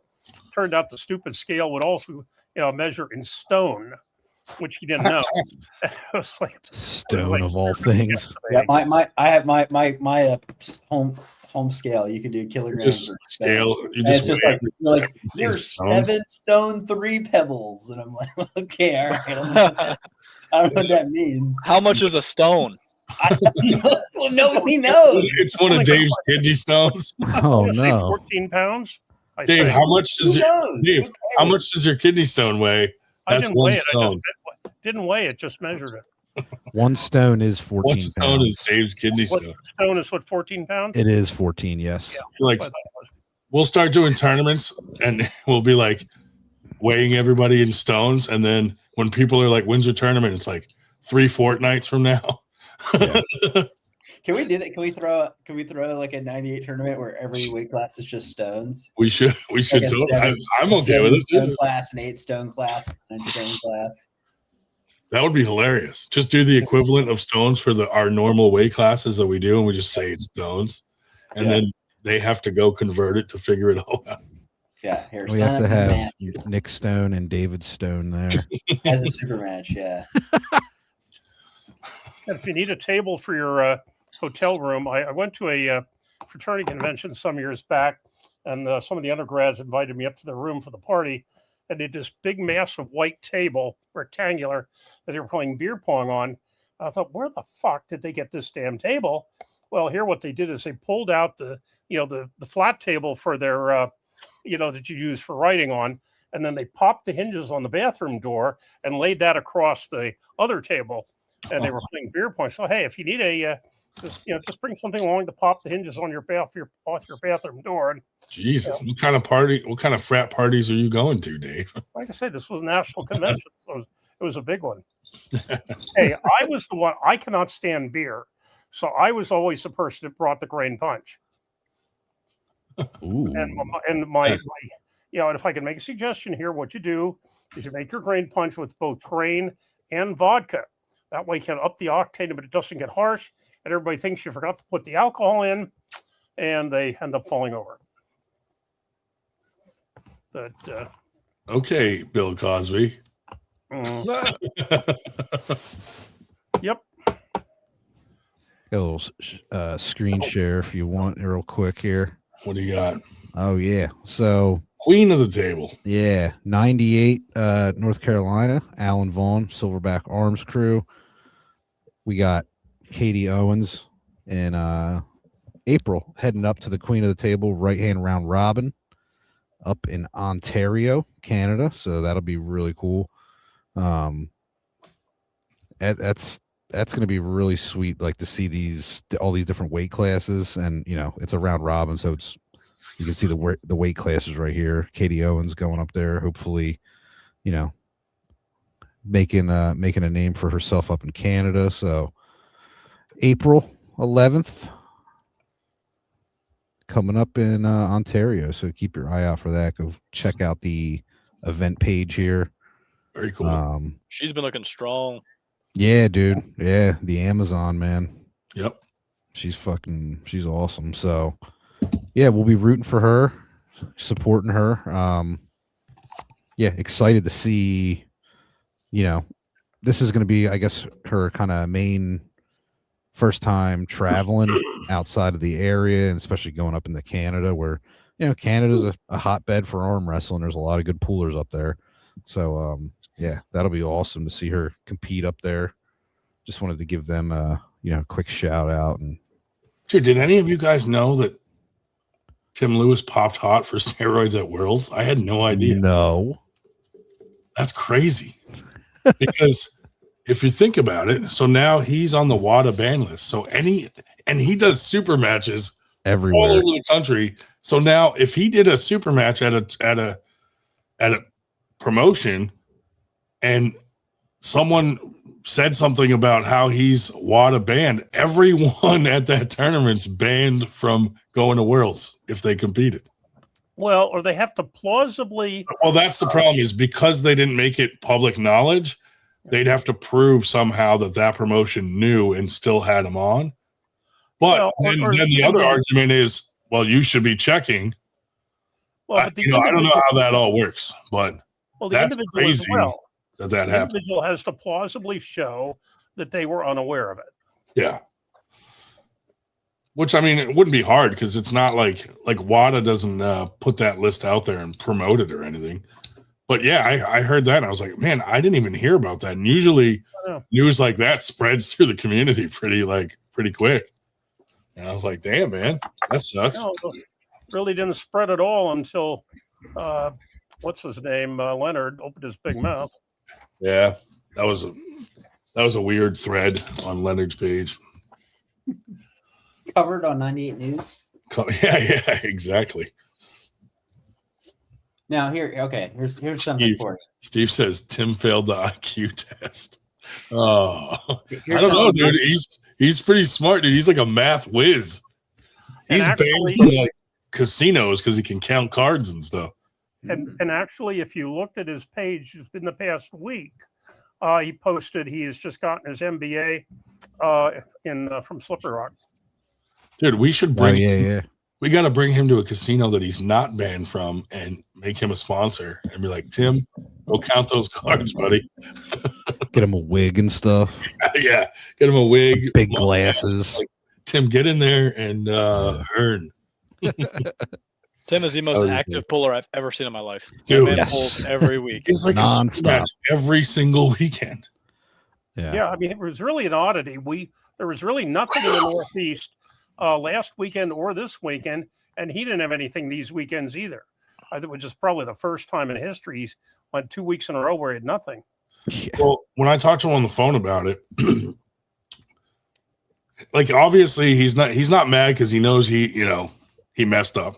You go to Worlds, you're on steroids, and you get caught. It's your own fault. What he's mad about though is typically there was kind of like an unsaid rule where they never really test masters and they never really test anyone unless like you're placing. And that was kind of like the unsaid, unwritten rule. And then they tested him randomly.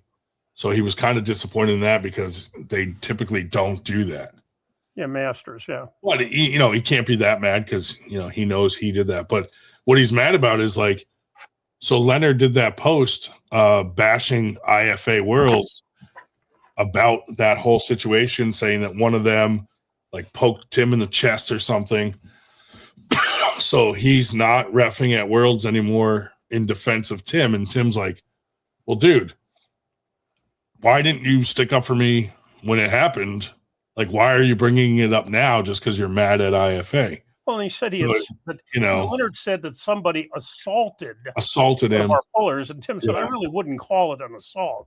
Yeah, it was a poke, and the guy got in trouble, and Tim was happy with the results of the repercussions for that guy doing that. So he's like, that's why he didn't bring it up. But for Leonard to blast it out there, and now everybody knows that Tim got banned. It seemed like an unnecessary post. And then when people started questioning all this, he deleted the whole thread. But I was like, man, there's always drama like crazy drama in arm wrestling. It's nuts. So he's not going to ref at IFA Worlds anymore, but he'll still ref IFA Nationals, which to me makes no sense because it's like if you're taking a stand against an organization, wouldn't you take it against like the whole like it's kind of like strange in that way to me. I don't know. So we had a lot of people had questions and he just deleted the thread. So and there's still no answers really. There's no answers. Yeah. Is he with IFA? Is there not? What's going on behind the closed doors? Nobody knows. Yeah. Who knows? So, but speaking of Facebook posts, Leonard owns USAA. And USAA is the United States representative of IFA. So it's kind of a conflict of interest if you're saying, I'm not going to go ref at your Worlds because I'm taking a stand for Tim Lewis, but then I'm still going to do it in the United States because that would affect USAA that you own. It's kind of a whole conflict of interest there. That's kind of weird. Yeah. But anyway. I was going to get y'all's thoughts on Paul's recent post. He was talking about the arm wrestling nicknames, and he made a great. You have to earn your nickname. Ooh. Now, because I definitely earned mine. The worst arm wrestler in the world. and I think they're so true. But I feel like I don't know if there's that many new guys that care about the nicknames. I don't know, like, and so there's that. I want to hear your thoughts on that. I do agree that I think you can't give yourself a nickname. Oh, for sure. Someone has to give it to you. Yeah. You have to earn it. The other thing was they were joking. They've been joking with me. I've gone through, like, there's always, like, I'm always getting like a new nickname. So it's like, first it was like Mr. Owen 15 after my tournament. That was my nickname, you know, or no workout James, you know, because I don't work out. But one they gave me last night, they're calling me James the Juggler. James the Juggler? Were you juggling? I don't know if it's going to stick or not. Were you juggling? Have y'all seen my juggling videos? No. Enar Juggler. No. I have not seen it. Oh, okay. Well, I juggle weighted shot. Oh, I did see that. Never mind. The shot puts. Yeah.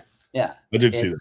I was thinking. Like it's a pretty interesting workout that I think more people should consider. Probably helps a lot with stamina to.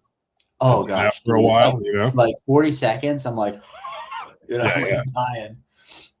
Yeah, I mean, I have no stamina anyway, but yeah, no, it's like the explosivity needed because of how fast you have to catch and release. You have to catch it and immediately snap back up the 8 pounds with the weight. Yeah. But it's nice because you can do 300 of them in like a minute. You're just going do, you know. Yeah. That's cool.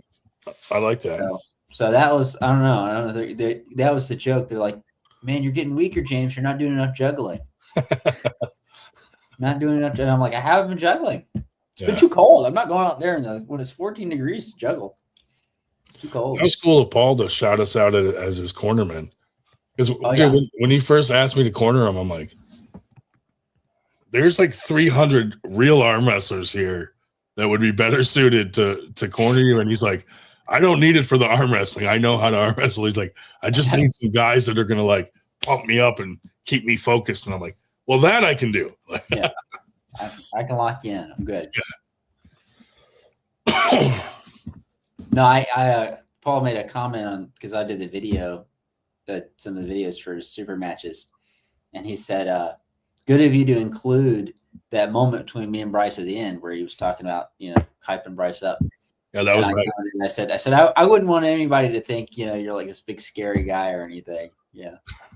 Well, dude, Paul, when Paul came out, that serious look on his face, dude, like, I would not want to be across the table looking at that. Like, he looks like he's gonna murder someone. No, because for those who aren't aware, like, you know, there's the stage, right? There's the stage and there's the 3 tables, and Paul's arm wrestling on the table. We're like over here. So we're looking like right at Paul. So first, like the first one, he's facing Bryce and we don't see him. We just see him. We just see him win. Then Paul switches the table and we're like looking at Paul and you just see the look. Just that look. I was like, I would not want to be Bryce right now. Juggling like a serial killer looking at his next victim. At one point, they were going to call me the Bishop. The Bishop. But they didn't want me to be confused with the bishops. Pope James. Yeah, Pope James. Yeah. You'll get one. You'll get one, and it'll just click. That'll stick. It's got to stick. Yeah. Because dude, like Dan Schwartz, dude, I was there the day he gave himself the Nightmare nickname, and I'm like, you can't do that, especially since you have a tattoo of a dream catcher on your arm. It makes no sense. No. Yeah. Well, I was part of the committee that actually we sort of came together to give me mine because I was going to a tournament in New York, and James Reed said, if you don't have a nickname, we'll give you one. And I remember thinking, what the fuck is this, WWE or what? But, you know, we sat around and thought about it, came up with a professor, because I was teaching a couple of community colleges. And I remember Hot Rod said, you should be Professor Shell Shock. And I said, no, we're not going to go there because number one, it won't fit on the shirt. I said, number two, the way everybody gets their panties in a fucking bunch, shell shock is what they used to call PTSD. And somebody's going to say, oh, you're disrespecting the veterans or some such shit. So anyway, so in a way, I was sort of part of a group that gave myself a nickname. But Randy has a cool nickname. Who, me? Yeah, after the song. Oh, God. EDR, Big Dick Randy. No. He's not like, true. It's not true. It's inaccurate. I've been waiting for Big Rig to come on this time. Did you see a picture that went up today that said it was him pulling Shubich like 3 years ago? And honest to God, I don't know if it's a fake picture. It does not look like him at all. Yeah. But, well, we were driving to a tournament, me, Ray Romanowski, and Josh Tossadori. And a song came on the radio called Big Dick Randy. And we were like, Randy's new nickname. I was like, what is this song? For some reason, Ray always finds those songs that are just ridiculous or make no sense, or they're about like something just ridiculously crazy. And he just plays them on like just nonstop. The whole ride are these crazy songs. I mean, it's funny as hell, but it's like, just some doozies of a song out there. Are we talking like rock and roll McDonald's? I mean, are we talking just like weird, like weird songs? You know that song I'm talking about? Hey, the new AI songs go pretty hard. Oh, dude, AI is crazy with the AI is going to take over the world. Soon we won't even be arm wrestling. It'll just be two AI people arm wrestling. Two cyborgs. Super matches. Like, it'll be a live stream of all AI people arm wrestling that don't exist.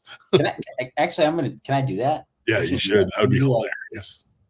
I'm going to create, it's going to make me on like ChatGPT and be like, do an arm wrestling match between whoever and whoever. I haven't mastered AI. The first round. Who wins the first round? My AI still comes out. This one is mine. 98! That's real footage, by the way. That's real, yeah. That Mine! You hear me? This is mine! Nobody's taking it! Ah! I showed that one to my wife, and she goes, I know that's AI because there's no way you could run that far with a sheep on your arm. These things get heavy, man. Can we get some Cody training footage of like carrying like a sheep or something while we're running? There you go. Yeah. Then you really have the Jesus look. If you got the sheep on your shoulders. Dude, I could do that. Like AI of him doing pull-ups with like sheep's tied to his legs. But yeah, AI is crazy. I mean, I'm not that good at it, but if you look at Arm God's AI stuff, like they got like full-length movies of ridiculous stuff. Yeah, they got some crazy stuff. Yeah. And by crazy, I mean some of it's. Oh, here's one. I don't know why I saw a sheep one and I thought it was funny, and then I just made a bunch of me with sheep, and I know it's creepy, but I'm one of you, my little fluffy friends. Bah. Bah. I know it was very creepy. Anyway, all right. Bad. Enough. Times must be real tough over there. Yeah, dude. Times be tough. Yeah, I don't have enough to do, so I make sheep videos. Yeah. I wish that was true though. With the whole 98 thing with all the franchises now is like, it literally could be a full-time job, dude. It's like there's so much stuff to do constantly. The amount of times I text this man in a day, you gotta understand. Yeah, that just dealing with James is a full-time job. There is not enough time in the day. I will agree with that. Crazy. It's crazy, man. Especially with Cody kids and knows. everything I'll else. send him like some paragraph, and I'm like, "Hey, I found this like obscure Chinese website with a machine that might help your internal rotation by 5%." Like by 5%. Yeah. So you bother lots of people in the community? I'm over here being helpful, guys. I'm being helpful. Juggling Father James. Juggling Father. Juggling. I mean, Father James, and that goes pretty hard. Makes you sound like you're a Mormon. Wait, like All Father. James All Father. All Father, yeah. Oh man. Anyway, do you have any people on your radar, like beyond your next matches and stuff, or do you try to just focus on who's next, or do you think ahead, like, I'd love to pull this person, or? Justin Bishop and Joseph Rento are both being taken out this year. I just don't know it yet. Nice. I like the Justin Bishop one. I like that. My goal for 2026 is to be number one at 154 and 176. So when there's big promotions calling, asking for the best lightweight in North America, it's me no matter the weight class. So let's go. That's great. Nice, dude. I would love to see you still ranked left-handed, correct? You're still highly ranked. Yeah, I'm still number one lefty. Yeah. Does anybody? People be forgetting. Okay, just in case you didn't know. Yeah. I know where my right is right now, and right now it would take like a top 10 198 guy, or I believe I could be nationally ranked in any weight class in North America right now with where my right is. It is feeling monstrous. Nice. Hell yeah, dude. That's great. I really want to see you beat Justin Bishop. I don't know why. Like, sometimes he just seems very cocky to me, and I just want to see someone smash him. Well, I made the now it's kind of a grudge match after all the drama that was caused by the Bishops, but I won't talk about that here. Did they like my memes? What memes? The memes. Oh no, they didn't like anything about the whole situation. I guess they just felt dishonored that I would even think that I'm good enough to call him out or something. I don't know.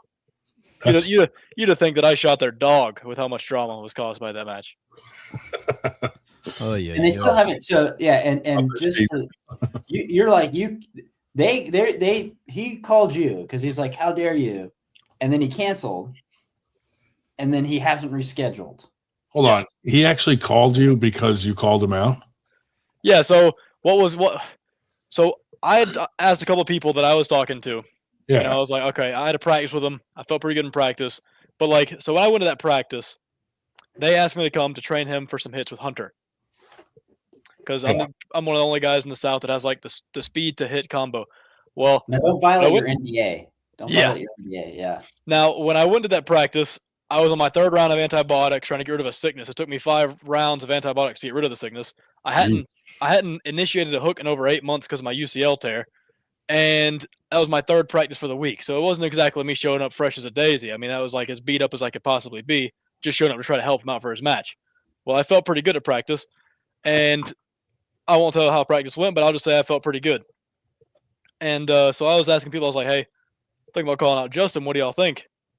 Well, apparently somehow word got back around to Justin that I was like talking shit or something, even though I was never talking shit. I was just thinking about calling him out.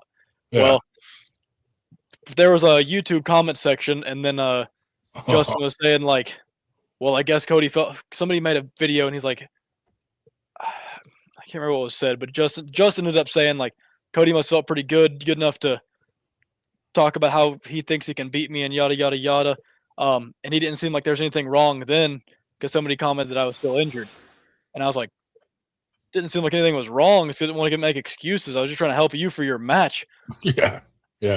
But then he's like, well, if you think you're so bad, then let's pull. Then we can pull this weekend. I was like, well, I can't do this weekend, but if you want, I can pull next weekend. Because I'm not gonna bitch out. I mean, I'm confident right now. Yeah. And so then he was like, all right, well, let's do it next weekend. Then I was like, okay, well, let's do it. So then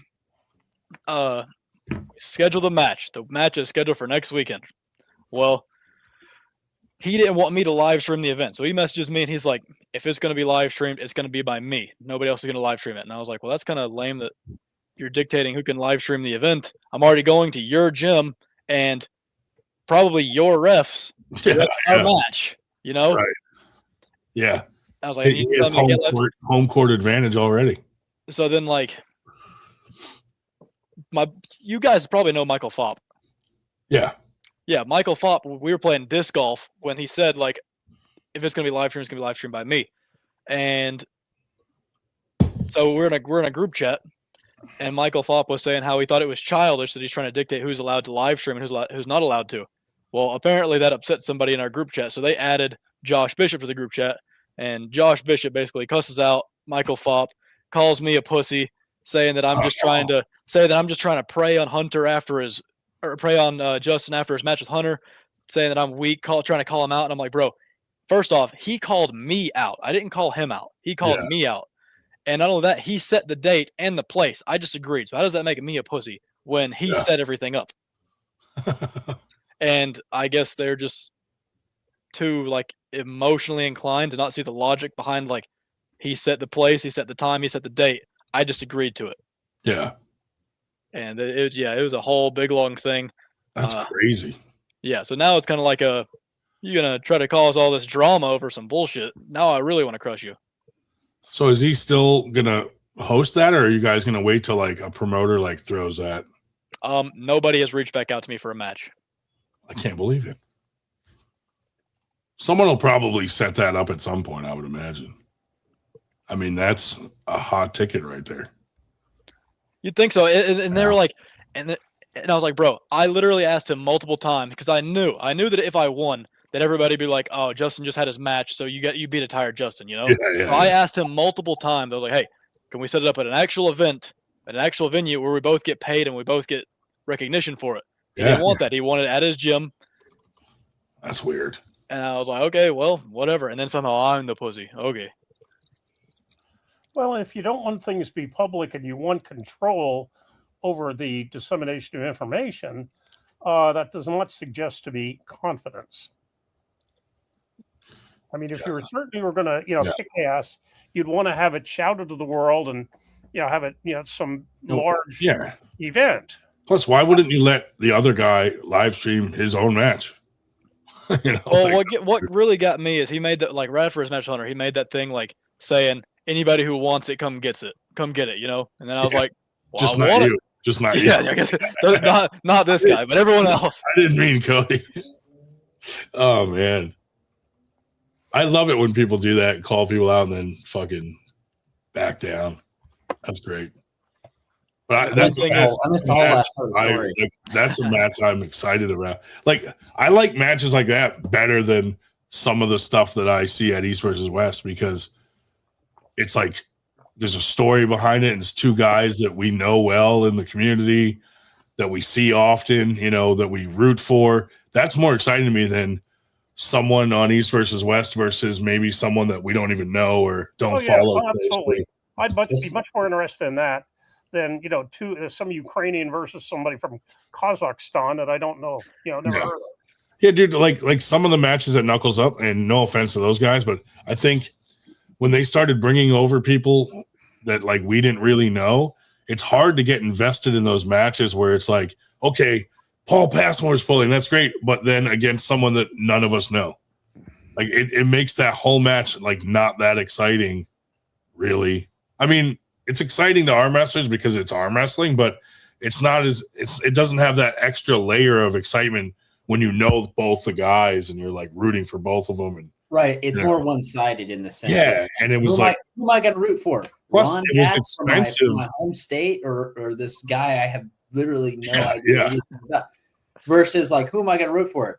Oh, Cody, I've pulled with him because like I'm in the Southeast. Like I've been to a practice with him. Oh, Justin Bishop. Like I know people who know him. Like, dude, and I was a huge Knuckles Up supporter. Promoted the hell out of them. Went to every single one. And the thing I'm disappointed in the most is, if something unfortunate happens like that where you can't pay the pullers, and that's like a really bad thing in the sport to me. So I feel like the lack of transparency really let me down, where they didn't come out and apologize to the community. They didn't come out and say what happened and like explain it. They kind of brushed it under the table. Well, what really pissed me off is like, here we are, multiple guys are asking, hey, when are we going to get paid? When are we going to get paid? They would leave us on red for weeks at a time. Then they shut down that whole chat. Then as soon as we went public, they shut down the whole chat. Yeah. And removed all of us. I feel like had they been more transparent in the community, it would have been, if they would have come out and said, hey, we had a, we messed up, this and this happened, but we're going to get everybody paid back. Here's what we're doing. We're taking out loans. We're trying to do this. We're trying to do that. That to me would have meant a lot to have them come out, just humbly say, we fucked up and we're trying to fix it. But that never seemed to happen. And now that, I've talked to them since, and they're planning on having some events come back. And I'm like, oh, man, it's hard to get behind it when you guys didn't handle the first situation the right way, in my eyes. Yeah, there's such a thing as damage control, and they obviously never heard of it.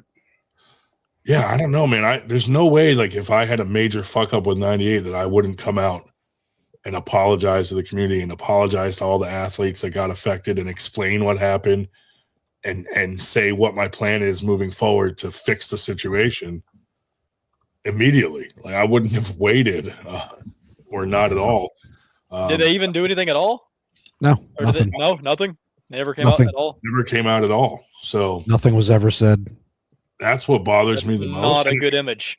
And I like Chris and those guys, but I feel like that was very mishandled. I would have liked to see them come out, and then also trying to separate and pretend like it's not the same guys running Arnold's. It is. You know what I mean? You can't separate it and go, oh, well, this is Knuckles Up and this is High Five running that, and it's separate. It's all one thing. I felt like part of the reason they didn't come out and address it was they didn't want Arnold's finding out, because that could have affected. Oh yeah. That's my theory, and I don't know if it's right or true or not, but that's my theory, is that if Arnold's would have got wind that happened to all those athletes, they might not let them do Arnold's. Arnold's is such a cool concept. He's competing at because Arnold's just such a big event for everything. Yeah. Arnold's is such a cool concept for competing on such a big stage, but I don't know if I could ever compete there unless I was on the big stage, because I don't know if you saw the event, but they're kind of off to the side in a small little booth. Like, you can barely even move because of all the hundreds of thousands of people walking by trying to get to other booths. It would be very hard to get into the zone when you don't even have enough room to do anything. There's not any table to warm up in. It's kind of like I said, the atmosphere would be awesome if you're on the main stage, but given you don't get to go to the main stage till the finals, it's kind of really. I wasn't sure which one was you. Were you name or name? I didn't compete, but I would have been name. Yeah, you would have been named for sure. I got to actually enjoy the Arnolds because I just got to go around and win all their challenges. This shirt, actually, I had made, and it just says name on the back purposely, just as a little dig on that. But yeah, I get to enjoy the Arnolds so it was nice to just go around and win every pull-up challenge they had, every athletic challenge they had. Dude, I bet nobody there could touch you. No, every booth that I went up to, I won a challenge. They see you coming and they're like, "Oh fuck, this guy! Not this guy again." No. Typically, though, it was such a mind screw because typically, when I walk into a building, I've usually got the best physique, but I go to the Arnold's and I'm like, man, I feel like a bitch. What? You're still killing them on the pull-ups? Well, at least I had him on the athleticism. Yeah, that's funny. Did Chuck Ryder ever call you a cocky punk? I mean, you've really made it when you're being called a cocky punk by Chuck Ryder, like Bryce Meadows was. Yeah. Chuck Ryder, he's one to talk, dude. Jesus. But I hate how much hate Bryce gets down in the South. I'm a big fan of Bryce, so I hate seeing how much hate he gets in the South. Dude. He's such a good kid, and he's very humble now. Well, here's what I heard is that he was a little bit cocky in the beginning, and some of the guys pulled him aside and said, dude, you are so talented. Don't be cocky like that. And he kind of changed his ways and got back to being more humble. That's what I heard. I don't know if that's true or not, but I love Bryce. Well, and a loss from Paul will help you. Yeah. That'll humble. Stylistically, it makes sense why he lost, but I was like, man, Bryce has been killing everybody lately, because I think the last time Quentin pulled Paul, he gave Paul some real good trouble. But Quentin's all hand. And if you can't take Paul's pronation, you're not going to beat Paul, because he's just going to, if you take his wrist, he's just going to blast sideways. Yeah. But Quentin has the ability Paul goes to blast sideways, and then he gets turned palm up, and he's without a wrist and without a hand. How about CJ Twine showing up like super heavy, dude? I was like, damn, bro. Yeah, And Paul he kind of Paul tried to get messaged me away and with it too. Paul messaged goes, me and he was not a fan of that. no. Paul goes, does he look heavy to you? I was like, fuck yeah, he does. And then he goes, we called Josh over, and Josh goes, oh, I'm going to weigh him in right now. Hold on. And then he was like 30 pounds, I don't know, some ridiculous amount over. And then he goes, hold on, let me take my shoes off. I'm like, that's not going to make it. I literally saw him when he was doing that. He goes like, oh, hold on, wait, let me take off my do-rag and my jersey. He's shaving his fucking head, his back. I Was he wearing cinder blocks for shoes, dude? Dude, I was like, you're not going to make weight unless you cut your right leg. You got to pull a Bob Brown, dude, and just cut your right leg off. Poor Bob catching strays. I'm gonna start weighing in. I'm gonna start weighing in with weighted shoes and weighted clothes like Goku. I'll step on the scale the first time and be like 220. I'm like, oh, hold on, let me takes off weighted shirt, weighted shoes, and then you make weight. Yeah, that would be fucking hilarious to have like weight in your pants and then you take them off and you make weight. So like when I weighed in at that tournament, there was the super match. And I just got there early and the guy dropped out. I was like, I'll do it. And it was a 220 match. And I was going to weigh in. I was going to weigh in for the 198s.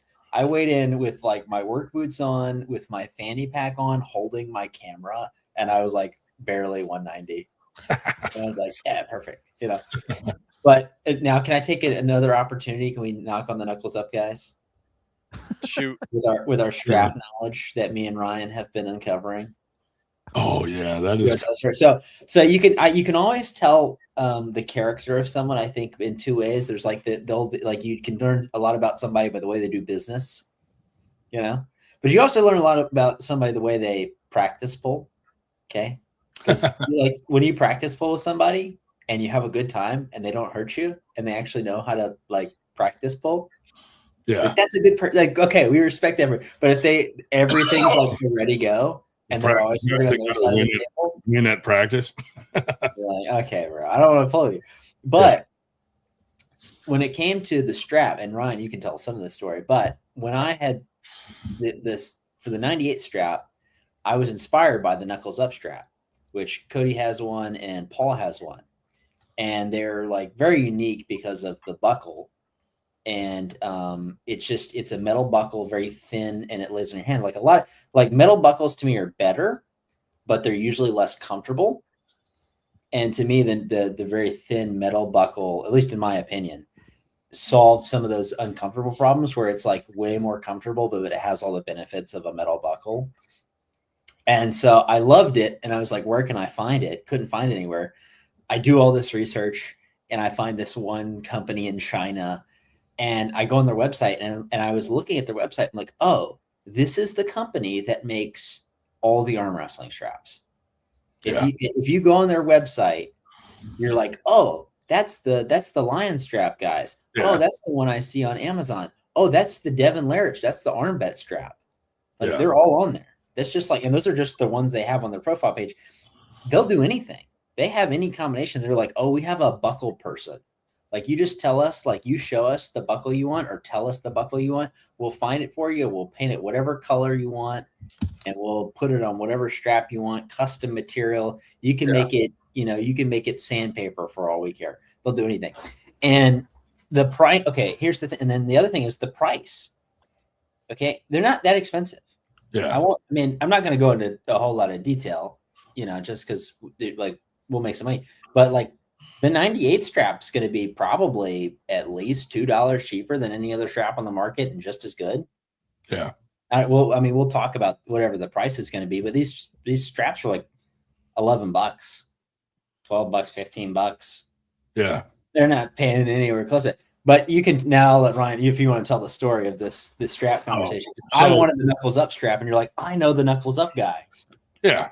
So, I'm like, oh, I know Chris. I'll talk to him. And so whenever someone reaches out to me and says, hey, do you have like a metals guy? I'm like, yeah, man, here, sure.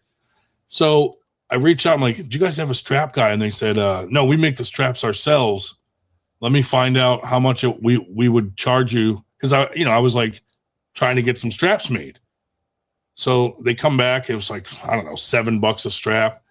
And I'm like, that's more than I'd want to pay to have one strap. Cause then what could I don't want to take advantage of the community and sell them for $20, you know, like I'm looking to sell them for about that much. So it didn't make sense.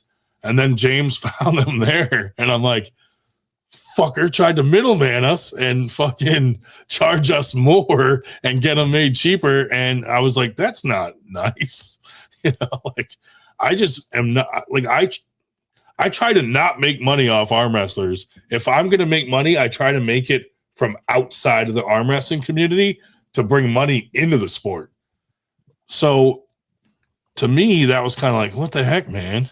You know, like, yeah. I mean, what is that? I'm trying to do the math on that. I'll say it like that. That's like a 200-300% increase on what the strap should be. Yeah. I always try to, the reason I always try to get better prices on things like the handles we make are similar to like wrist max, but some of those handles are like $60. And I'm like, dude, if we can 3D print those ourselves, we can sell them for like $20 and make them more affordable for the community. So like new guys that maybe can't afford $60 for a handle can now, $20 isn't that bad. I'll get a hand. You know, I have a handle to work out with now. And there's always looking at that angle. And there's always a place for like really high quality stuff. Yeah, really high quality stuff can cost more money. Yeah. But if you're like, hey, I just want to be able to provide something that's good, like the basics for like a new guy, you know? Yeah. Oh, I can get like these 98 handles and the 98 strap for like $5 less on the strap and $40 less on the handle. $40 less on the handle, yeah. And they have promo codes for all this good training equipment. Oh, great, 98. Look at them contributing to the It just makes sense with our theme to like take care of the just the average Joe arm wrestler that are just doing this, trying to get better to reach that high level. Like, how can we help them get there? You know, and that, to me, it's like providing things at a better cost, and you can get your veggies at Walmart. You can get them at Real Foods. Your choice.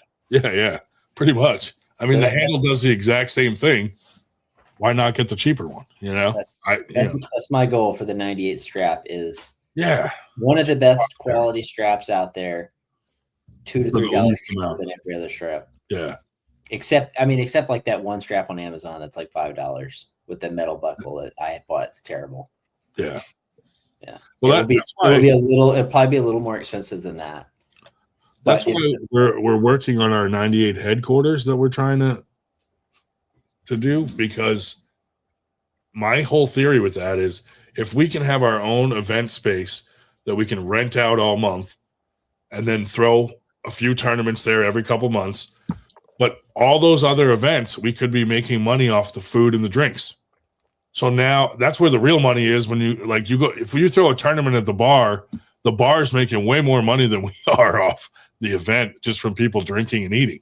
So my theory is if we could be the ones keeping that money in-house instead of giving it to a bar, now we can bring money into the sport that's actually being made from outside of the sport, because all the events we throw there throughout the month, we could have like comedy nights, music venue, whatever. All those people are there eating and drinking, and that money we can now dump into arm wrestling, and we're bringing money into the community that doesn't necessarily come from the community. So that's my whole theory behind doing the headquarters. So we'll see. We're working on it. We're getting closer every day. I think it'll happen, and I'm excited about that. So all we need to do is sell like 90,000 straps or a kidney. Yeah. We hey, if each of us got rid of a kidney, we have a backup. Yeah. Probably could make it happen. No, Cody can do a fundraiser where it's like every pull-up is $1. Yeah, dude. Yeah, we would have it in no time, dude. like, can Cody do 50,000 pull-ups this week? Oh my gosh, that would be $1 per pull-up goes to the 98 headquarters. I thought about doing that for like doing some type of challenge for my subscribers on YouTube. Dude, you should. That'd be a cool way too to like sponsor 10, yourself, like travel to things. For 10,000 subscribers. Dude, I would throw money at a challenge like that. And then you could use that as a way to like generate money to like sponsor yourself to go to events and stuff, you know, or travel or this or that. That'd be pretty cool. I'd probably make it like 10,000 total reps of something, not just pull-ups. Because I mean, 10,000 pull-ups is injuries. That's like Lots of injuries. That's like Winfrey. That's nothing. Yeah. So you're sponsored by FTG. Yeah. Yeah, we'd be perfectly happy to be subsidized by the Delaware County Senior Citizen Bingo League or something. You know, what the hell? Dude, have you ever tried that Thymosin Alpha 1? So someone suggested that to me when I was sick. And it's a peptide, and apparently it takes your immune system and just puts it on like advanced mode, and anything in your body, it will just kill it. It generates more cells, everything. And apparently they're starting to see that it will attack cancer, all kinds of things. So that's how you know it's going to disappear. Well, yeah, that guy, whoever made it's dead. Just you talking about it right now is going to get us all assassinated. I hope you know that. For sure, dude. But apparently, like when I had the flu, and someone suggested, like someone wrote, "Take Thymosin Alpha 1, thank me later," and I was like, "The hell is this?" And then I started researching what it is, and it's a peptide. And I talked to the guy that posted that, and he said, "Dude, I had the flu real bad, and I took that, and the next day, fucking 100% felt better." I'm putting this in my notes, and I'm like, "Damn, dude." Text me that. Yeah. This is the one I gotta find out if IFP has it. This will be good for you, Ryan. What the hell is that? It's for joint health. Glucosamine. Thymosin what? Thymosin Alpha 1. Thymosin. This is supposed to be like the gold standard for joint. Oh, really? Inside your joints, yeah. Nice. So the same guy that does the stim wave for me, this is what he recommended. So I'll definitely, I'm going to be trying it out over however long I'll probably keep doing it, especially if I notice some improvement. But what I'm looking at is my shoulder. That's the one thing I always have some like, even before I arm wrestled, I've had like kind on your right, both of them. They're just never hurts, never is like worse or better. Yeah, they're just kind of poppy. Yeah, shoulders. I don't know. Maybe that's just how my shoulders are, where the tendons sit or something. I don't know.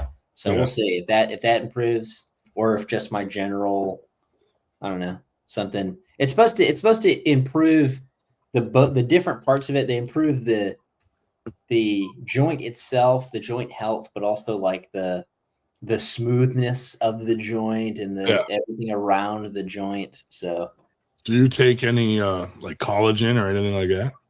I'm getting back to taking it. I'm going to start leveling. I'm going to start ramping up my training here shortly. I'm going to, I got to go from no workout James to workout James. Yeah. Yeah. But it's so cold. My gym is like outside. And it's so cold, and I haven't been motivated. But my in-laws have been. I rent from my in-laws. My mother-in-law lives right across the road, and so I've got this shed. And if you've watched any of my weekly lifts, which I did like 3 weeks of, and I will hopefully start again, I cleaned out this shed to put all my weight stuff in there. But they like added some stuff to it so I could take some of the junk out. So now it's just weights. They're gonna like paint it. They've painted most of it. They put this big like barn door on it, so I've got like and it like swings up, and like my father-in-law just made this big like wooden door, and so I get to open this big wooden door for my shed. And so anyway, I'm gonna get some like the padding for the gym, and rearrange it a little bit, put some things on the wall for like all my handles. And if my mother-in-law lived right behind me, I'd hang myself. Not for human consumption. Luckily, my wife doesn't watch our podcasts. Thymosin Alpha 1, not for human consumption, sold for research only. That's pretty much every sounds about right. Yeah. Me? You had to swear that means it's safe. A research study over 21. That means if they don't approve it, it means it works. Yeah. That's, you know what? I'll tell you It's what. scary, dude. This, Every time You're gonna- somebody's you're- like, this I is don't want to medical take something because advice. it's not FDA approved, I'm like, let me tell you, That's why you should you put more faith in the government. Oh, never, dude. Well, it's like You DS. can't even watch the news without being lied to Or constantly. yeah, it's like DMSO or I DS. haven't heard of that. DMSO. Do you know that, Cody? Mhm. Oh, okay. You love this. So this has been like a Georgia thing for a long time. Ron Bath has used it for forever. What were you talking about? DMSO. Oh, okay, yeah. It's like used for horses, Yeah. Yeah. but humans can use it. It's like, I mean, you can drink this stuff. It's, well, I say that maybe you shouldn't drink it, but it just is like really good for recovery, and like it's really good at soaking into your muscles. So particularly if you like do other creams with it, they'll both soak in there. So it's good for recovery and stuff like that. The downside, and there is a big downside, your breath will smell like garlic for 3 days. Ooh, Oh, yeah. Sounds If you like got some a- people, for when you're some like people, it is oregano a certain genetic expression with DMSO that some people have. I have it. So when I do DMSO, which I just can't do it anymore. Like for the marginal benefit, it's like you can tell. Like I think it helps a bit, but the garlic breath is just not worth it. yeah, It's but not. that garlic breath might help on the table against an opponent. the other problem we got up north with that is Hello. if it gets below 50 degrees Fahrenheit, tends to basically congeal or do something or this. So you have to keep it above 50. But you could look into it, Cody. I don't know. You might not get the garlic breath. Is it kind of like eating asparagus? Like not everybody gets the smelly urine. Yeah, something like that. It's a genetic expression, but yeah, no, it's like you can kind of. I mean, it's there. It's like it's bad. It's That's crazy. It's strong. Yeah. Who told you to stop? Your wife? I did it one time, and yeah, my wife was She's like, get away from me. She's like, that's bad. That's really bad. And I was like, and I could tell it's bad. Like sometimes, like your breath is bad and you don't notice it because it's your breath. Yeah. Like I could tell. Like I could like feel the garlic It's blowing back into your face as you walk. Yeah. Garlic, it's not if it's breath, if it's breath or a lot of these things, you actually get it, out of your pores. This is you just garlic breath. Yeah. I think No, so. wait, so you could put it in someone's drink and then their breath would be bad. Be like a prank. Here, I mean, I'll show you. It's like it comes in a roller. Yeah. DMSO. He's trying to suggest me horse semen or something. Yeah, that's what it's made of. Great for your skin. Just put it on your face. And... Yeah. Yeah, this is one. This is that's a ginormous. Arm wrestlers have gone to really drastic measures to get away the tendon pain. Yeah, that green one right there. That's the one I use. Horse semen soak. Yeah, when I look at this 98 Horse semen ice bath. 98 franchise chat, I think, gee, I wonder if Ryan ever regrets giving Ray Cody the word semen. Oh, dude, he stole.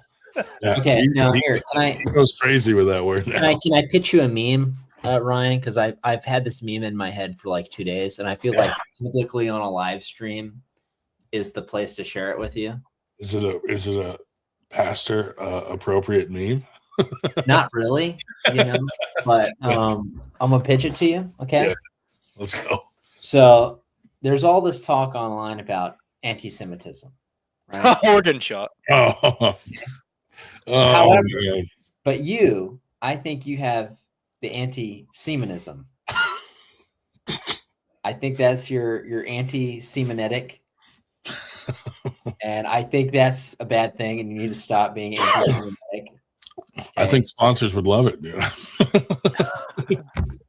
That's how we get sponsors. I had this idea in my head for 3 days. I'm like, that's so funny, but I gotta keep that to myself. But I'm not gonna do it anymore. It's too good. It's too good. Not to do. Yeah, that would be something. So we're gonna make some memes on that. Yeah. So what did I just walk into? Is that We're the all clip? Is canceled. that the clip we're gonna I take out? need Tatum. I just walk into? That's Colby. That's funny, dude.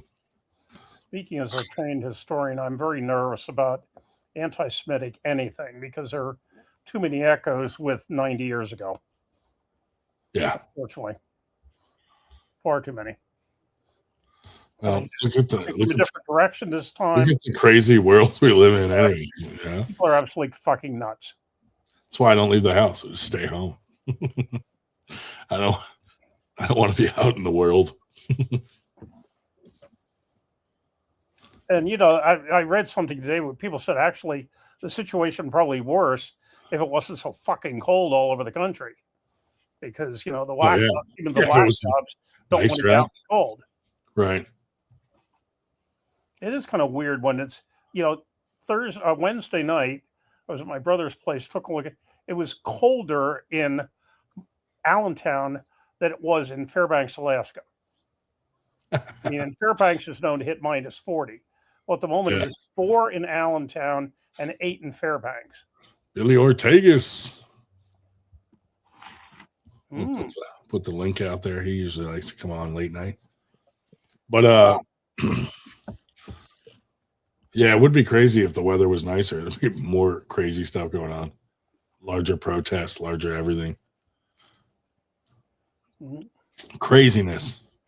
We try not to talk about politics on the show because that's just one more layer of crazy in the arm wrestling world. But some people post the craziest political stuff on Facebook in the arm wrestling community. And I'm just like, man, why would you do that? Listen, I'm trying not to get kicked out of the 98. Okay. You know, and every once in a while, it'll be so nuts that I feel like I need to comment on something. But, you know, some of these people, I want to say to them, you know, look, you're an idiot. You know, you will convince 0% to change their mind, and you will piss off 50% of the people reading it, which seems to be like a rather bad bet. Well, to me, it doesn't matter what side you're on. The news is fucking lying to us no matter what. So the only way to have any sort of fucking opinion is to go do some research yourself. And none of these people do. They just fucking spit out and regurgitate what they saw on the news without even knowing whether it's fact or fiction. And it's just ridiculous to me. But to me, the thing that irritates me the most is where the United States of America, our news outlets should be completely neutral and just tell the truth and tell the news how it is without being biased in either direction. And politics should have no effect on the news whatsoever. But unfortunately, that's all that we have. It's just completely biased one way or another. I want the most biased and most radical news. Yeah, you would. You seem like the type. I just want Alex Jones, you know, doing the. I want like, you know, I want frog's gay. Give me like what? That was a true story. I know, but it's so funny. It's so funny. Yeah. Yeah. That's what I want. Like, yeah, I just want like. Hey, we have 98 News. Is he not up to date with 98 News? I've only done one episode, so I guess he's. Now that you mention it, you look like a shooter. You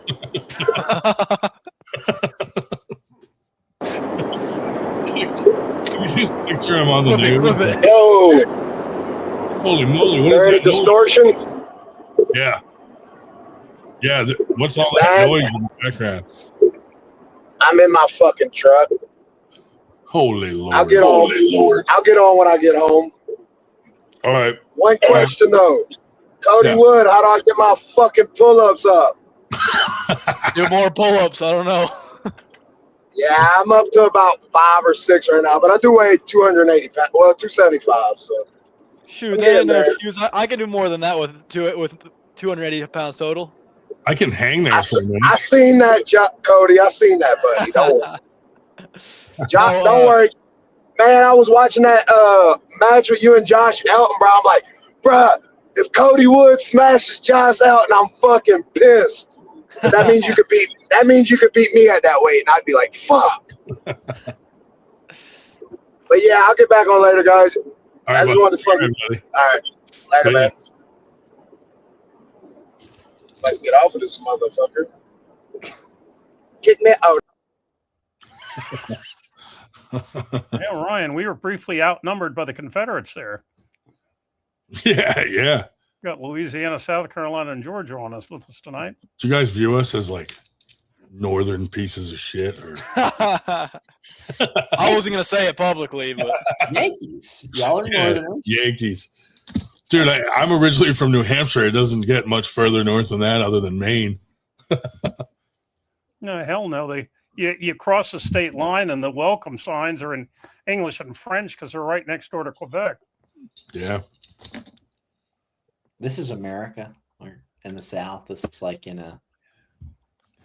Hey, I don't want to. I don't want to next Canada. We'd have to add a third language, so then instead of just pour espagnol imprime el dos, you'd have to have pour français, marque el, trois or something or other. It's like, wow, Dave, your French is really good. I was a French major at one. I was a French major at one time, believe it or not. The problem was that the people I would have had as professors at Clarion were both left-wing wackos. This was during the Vietnam era, and you had to agree with them on everything, or they flunked you. If you didn't want to go to the Pentagon and with their candles and sing "Where did all the flowers gone" and all that crap, which I really wasn't in the mood to do. Thank you, and so I got out of that and went into social studies. Nice. I remember Greek and Hebrew from seminary, and that's all the. It's too much. There's too much foreign language. That's enough. I barely speak this one. Right. Yeah. Both my parents were born in Canada. Oh, so you are a foreigner. You're not even a. No, I was born here. So listen, here's how. I was born in America. Here's the trick. We have a standard, and it's called it's a last name check, and you look for your last name on the Civil War registry, and that's how you know if you're like really American. Yeah. What's funny is I have a lot of Acadian Indian in me from Canada. Oh. And they migrated south and spoke French, and then you got the Cajuns because they couldn't pronounce Acadian, and that came from that, which is strange. I have a dear pastor friend of mine, and his name is Dr. B, or Dwayne Boudreau, and he is 100% Cajun. Nice. And he is French. Yeah. I have no idea. Yeah, he must. I have no clue. He's a hoot. He's a hoot. 100% Cajun. No, mother's side of the family definitely was here in the early 1800s. Father's, the shells arrived late 1800s, but not in time for the war. 16 generations. Yeah, the Lattas came over a long time. It was funny enough. It was a James Michael Latta who came over with his 3 sons. One of whom was also a James Michael Latta, and that's my line. Where did he come over from? So my lineage goes back to Ireland, and then there's some European in there, but like my line specifically is Ireland, and then there's some European that like kind of married in. Yeah. So the farthest we've traced back is like a couple plots of land with like the last name on it in Ireland. And it's like, that's like, after that, there's just not really any records. Yeah. Yeah. Well, Wood English, perhaps? I have no idea. I only know about my mom's side of the family. My mom's side of the family is all Indian, Cherokee Indian, and German. I have no idea about my dad's side of the family. It comes from a long line of people. Well, actually, if you went to what's the people we send them the DNA and they come up with your percentages. Like Ancestry.com. Yeah, you come back partially black because Dennis Cockle from up here is part Native American, and apparently the DNA, at least at that time, could not really distinguish. Came back like 24% African American. Nope, not quite. Just thinking it was the native. Native was actually African American. That's crazy.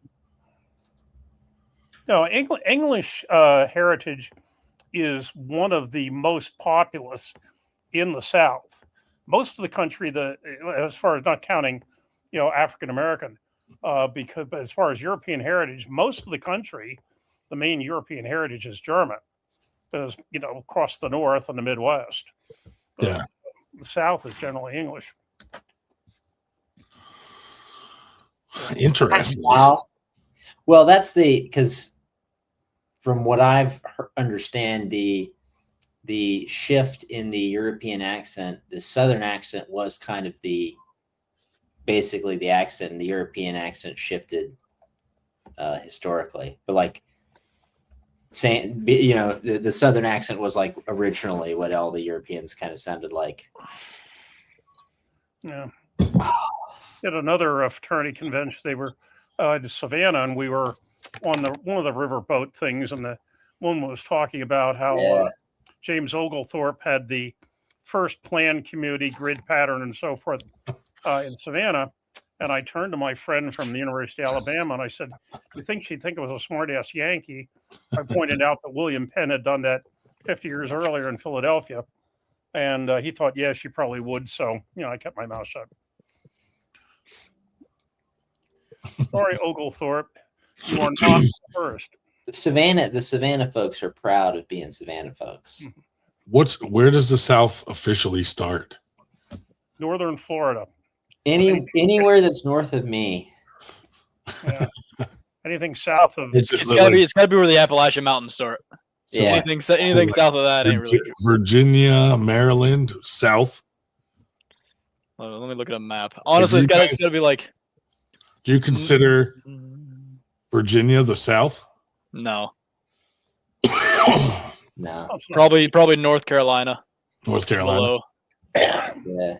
But like Yeah, I say, Tennessee, only down to about Jacksonville. Kentucky. Do you guys hate North Carolina because it has the word North in it?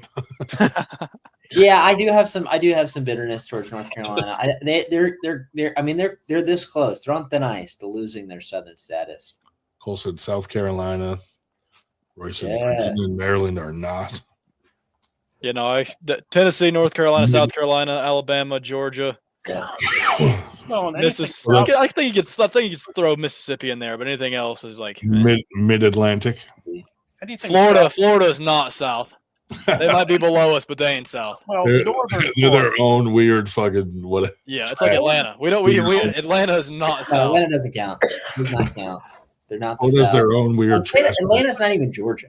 Atlanta is no. just Atlanta. Florida down to about maybe 20 miles south of Jacksonville, but anything south of that is north. Dude, I love those weird crimes from Florida where it could only come from Florida. Just like all the Gator crimes. Yeah. It used to just be all the SEC schools. You could tell the South was football. Like that's how you determine what the South was. Wawa's all over Florida. They can't be south. Wawa goes down to about Virginia, and then there's none until you get to Florida. Yeah, I saw the Wawas in Virginia. And I was like, I'm not. Florida has more country. Is there a Waffle House in your state? Is there more than like 2 miles up the road from my house? Yeah.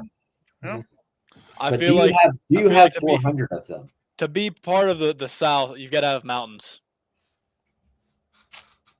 Yeah. I feel like if you're not in a mountainous region, you're not really part of the South. Yeah, but you're also not including like Arizona and Utah. It's like you have to have the Appalachian Mountains. You have to have the Appalachian Mountains. I think the Charleston folks would tend to disagree with you. No mountains in Charleston. After all, they started the damn war. Where's Charleston? Is that the coast? Charleston, South Carolina. Yeah. Yeah, they don't even count. They're flatlanders. They're not real Southerners. Yeah. Louisiana has no mountains. That's why I said they're on the cusp. They're like, maybe. Yeah. They're so redneck they barely even speak English. Like, that's why they could be on the cusp. We respect them for the boundary of the South is where they start to sleep with their sisters. Yeah. You're listening to this. I get it. I'm learning. You see these clips. What's that comedian? Was it Etta May or something from originally from Arkansas, but now from Kentucky or something? Does those Southern mama type? It's a stand-up comedy. Funny as hell. but does all the stereotype things. What's like a food chain that has to be in a southern, like you're in the South if that food chain is in that state? Piggly Wiggly. Oh, I don't think there's a Piggly Wiggly in Georgia. I saw some in Alabama. there are some Piggly Wigglies in Georgia. Really? I've never seen one. Should be, yeah. But I've been to some Piggly Wigglies, yeah. I'm getting these ads on my feed for Winn-Dixie, thinking, how the hell close are they? I don't think they come north of Georgia. I mean, like to me, it's like it's not Waffle House. Like you can have a Waffle House and be in the north. Are there two Waffle Houses on both sides of the exit? That's the sad. That's so true. We got two Waffle Houses within a quarter mile of each other. Dude, Now, when you get to the three Waffle Houses within a mile of each other, that's when you're in the deep South. Oh yeah, dude, up in New Hampshire, on each side of the highway, it's liquor stores. I'm like, why would you sell alcohol on the highway? That's just crazy to me. So, like, for example, I'll give you like another example. Like, okay, in South Carolina, like the food laws for like selling food, you don't have to. It's not. You can just like sell it. You don't have to jump through all the hoops. Yeah. You know? Just like, yeah, just set up a table. Like you just make a hot dog on your home grill and sell it. Yeah. So I buy raw milk from a thrift store. There's like this thrift mall that has like antique booths, the different booths, that people rent, and that's where I go It buy. comes from the owner's mother-in-law. It's just somebody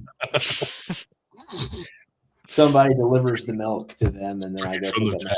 Right from the tap. Straight from the tap. I drink like 2 glasses of raw milk every day. How do you know that it's raw milk? Because you can tell, you can taste it. The guy at the thrift store told you? It's thick. It's way different. Yeah. It's unpasteurized. Yeah. It's definitely more semen. Just remember, live free or die, North Carolina or New Hampshire. Rather. New Hampshire is still the only state that does not require you to wear a seatbelt. Yes. Now that's freedom. I mean, the motto of New Hampshire is "Live free or die," and they do have some lax laws there. I love lax laws. Yeah, those are my favorite kind of laws. Is they're just like meh. I mean, there was a time, dude, I drove my car around for like 3 years, unregistered, uninspected. Nobody bothered me. They didn't give a shit. Yeah, just driving around. Just what kind of communist country do you live in where you have to get your car inspected? Most states do, dude. It's crazy. Oh yeah, what? I would be pissed. I never heard of this. No. Yeah, well, and then depending on where you just go on a whim in a prayer. You got that car next to you. You'll be driving. That only works for you. Listen, you'll be driving, man, and you'll hear that car next to you, and you just hear like the brakes go. Oh, and then you hear it starting. Pennsylvania, all 67 counties need to get the car inspected once a year, but the metropolitan counties, you also need to get your emissions inspected once a year. Yeah, that's crazy. Like where I live, I need to get the emissions inspected. If I lived 15 miles north on the other side of the mountain, I would not. In the South, it's like a selling point that this truck only gets like 5 miles to the gallon. Look at this. That's like a Texas. You live in Metro Atlanta. Unlike Maryland, you need to get the car inspected when the title transfers. But after that, you can have it 20 years. You don't need to do a damn thing. Do you guys still have come and goes down there? I've never heard of that. It's like a gas station kind of little store. I don't know. When I went to Georgia, we have the LT. I saw like 3 come and goes, and they sell shirts that say "come and go" and it's spelled like KUM, and like they all laugh about it. Yeah. No, see, Roy knows, dude. Come and go. Yeah. Buc-ee's has gotten as close to us as Harrisonburg, Virginia. Buc-ee's is my favorite. If I can stop at a Buc-ee's, that's where I'm going every time. Well, they've gotten within 4 hours of my place. Buc-ee's, what's that? You know what Buc-ee's is? Yeah, what is it? You really don't know what Buc-ee's is? No idea. It's like a super Wawa or super Sheets. It's like Sheets? Okay, yeah, like Wawa, yeah. They got beef jerky. They sell beef jerky by the pound. If you get the car wash, it's like less than $1 for your gas. Oh, Like nice. if you have a big truck, you can Yeah. do the car wash for like $10 and then fill your tank up for like $1 a gallon. Nice. So if you got a big truck and you got like 30 And then gallons, you leave save a with ton a of money. gallon of beef jerky. Exactly. Dude, whenever we drive south for tournaments, I have a bag of beef jerky for the drive. Yeah, they get like a bajillion flavors. Like I always get the ghost pepper because I like really spicy stuff. But seriously, it's So Wawa. Bucky's on I-75 in Warner Robins. Warner Robins. Yeah, we know about Warner Robins. Carolyn Looms in the house, 98. It's a Wawa on steroids. I mean, it is much, much, much bigger than a Wawa. yeah, it's That's nice. crazy. I mean, it's like Dude, it's now- like I'll it's have like to, a spaghetti now I sandwich. gotta find one and stop at it on my whenever. Highly recommend. Highly I'll check recommend. it. I'll check it They're, out. they're super nice. The bathrooms are always super nice. Like it's Oh, that's good. I'll get Yeah. you the brisket. You got to get like a pound of brisket You can get a pound of brisket there. and fresh pastries. it's so popular. Like people will be wearing like Bucky's shirts. Like Hold it's on. it's Now popular. I gotta look this up. Yeah, they go fresh brisket on the board, and it like comes out like Oh. fresh out of the oven, steaming, and you like chops it up, and then you like hands Was it it to you. BUCEES or something? BUCCEES. Let me see. Bucky's. Is it glad a I've got- I'm glad is I've it got Cody here to spell things. beaver? Is it a little beaver? Yep, Yeah. that's the one. What I'd like to be getting a Oh, little bit yeah, closer to here, locations. and I don't think they're any farther east than about Texas, is In and Down Out. in Florida. In and Out burgers, best burger I've ever had. In and Out. Steak and Shake. Y'all have Steak and Shakes? Steak and Shake hasn't been the same since the pandemic though. They took everything off their menu. Steak and Shake, man. No, we don't have No, that. The Steak and Shake used to be amazing, but once they took everything off their menu during the pandemic, I was like, no, I can't go back to them. I think We have Shake Shack. I think we actually have a Steak and Shake. I think I'm fairly close. Dude, there's not a Bucky's anyway. No, The closest one is in Virginia. Yep. There's at least two. No, in don't fall for Virginia, that. That's the 81. wrong one. Make sure it's spelled right, because I was trying to go to a Bucky's, and that's not the right one. It's not with the beaver, and it's BUC-EES. Okay, maybe Yeah. that is the right one. I tried to go to one, and it was just like Bucky's with a Y. It was like some stupid gas Oh station. no, it's not that one. Yeah, this is the right one because they show a guy chopping up brisket. Yeah, the brisket.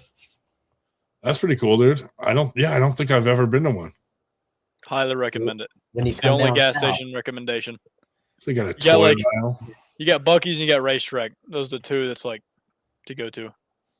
Nice. Hmm. Yeah, it looks cool, man. Fuck.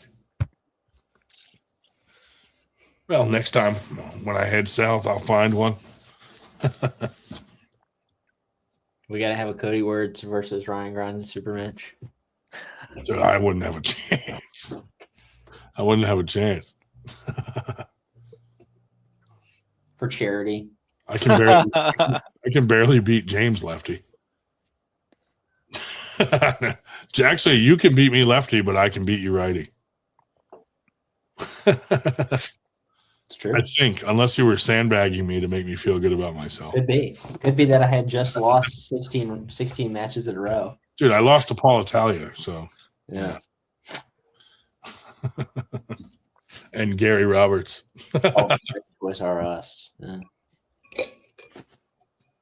That match was so nerve-wracking, dude, because they put me and Gary Roberts right after John Brzezinski and Paul Lynn. And I'm like, this is weird. Those guys should be the last match of the night, not us two. Really awkward. Louisiana has 2 Bucky's.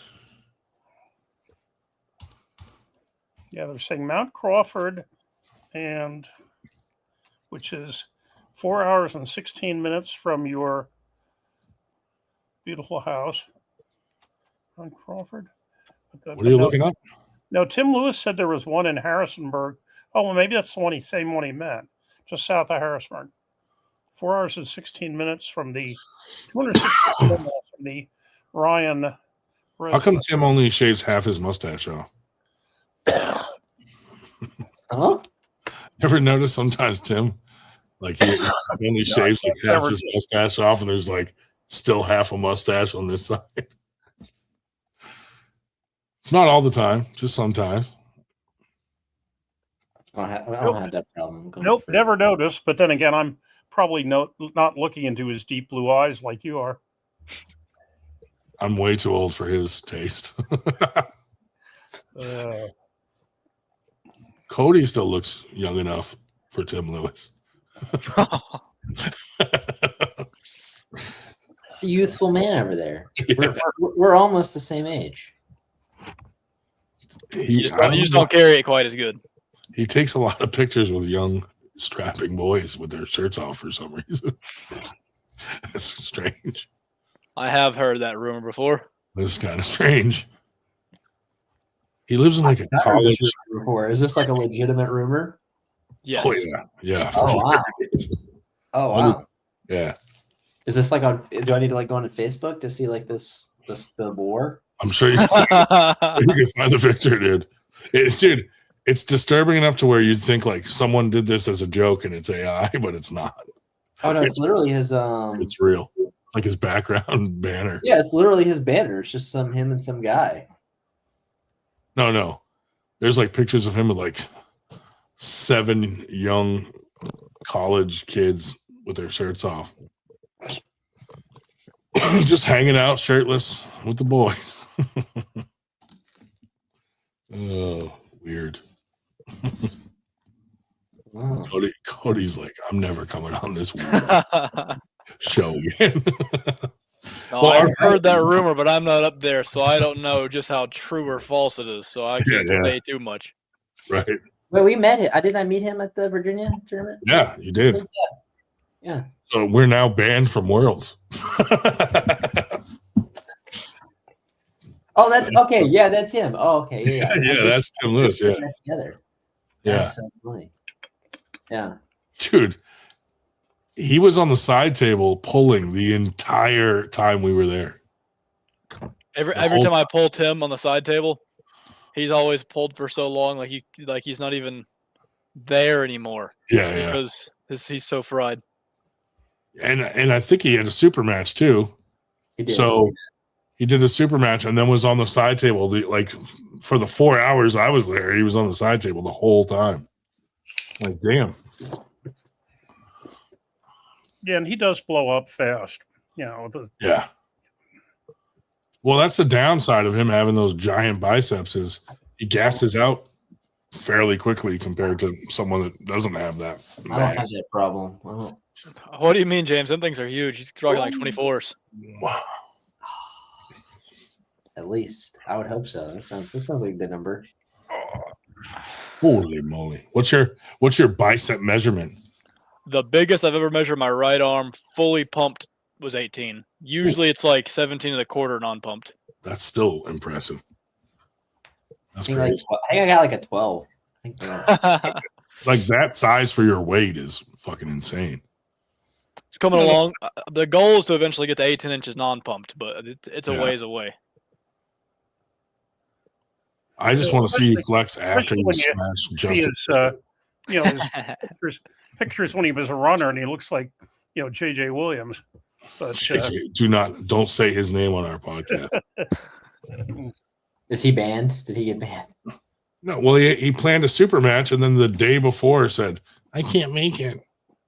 It's like, what the fuck, dude? Day of, because the day before, the day before, and then we got him over that hurdle, which was a ride, but then he got caught flunking some drug test. That's a good question.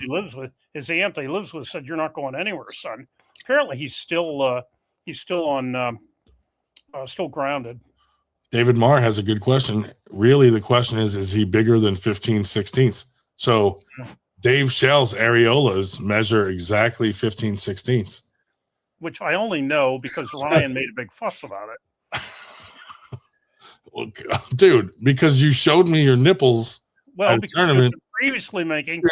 We're walking into an after party after Keystones with Paul Lynn and them. They're in there.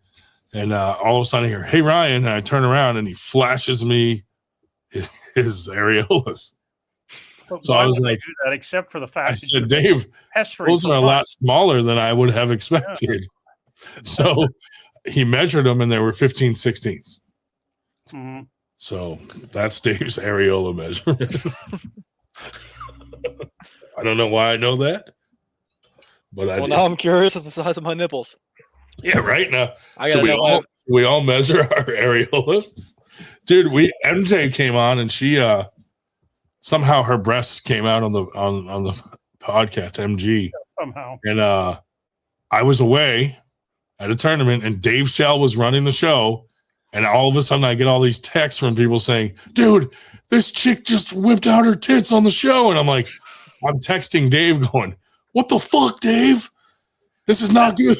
But the best part, She had like a 3-inch areola. Dude, You got to admit, though, the best part was the look on Cole Raymond's face.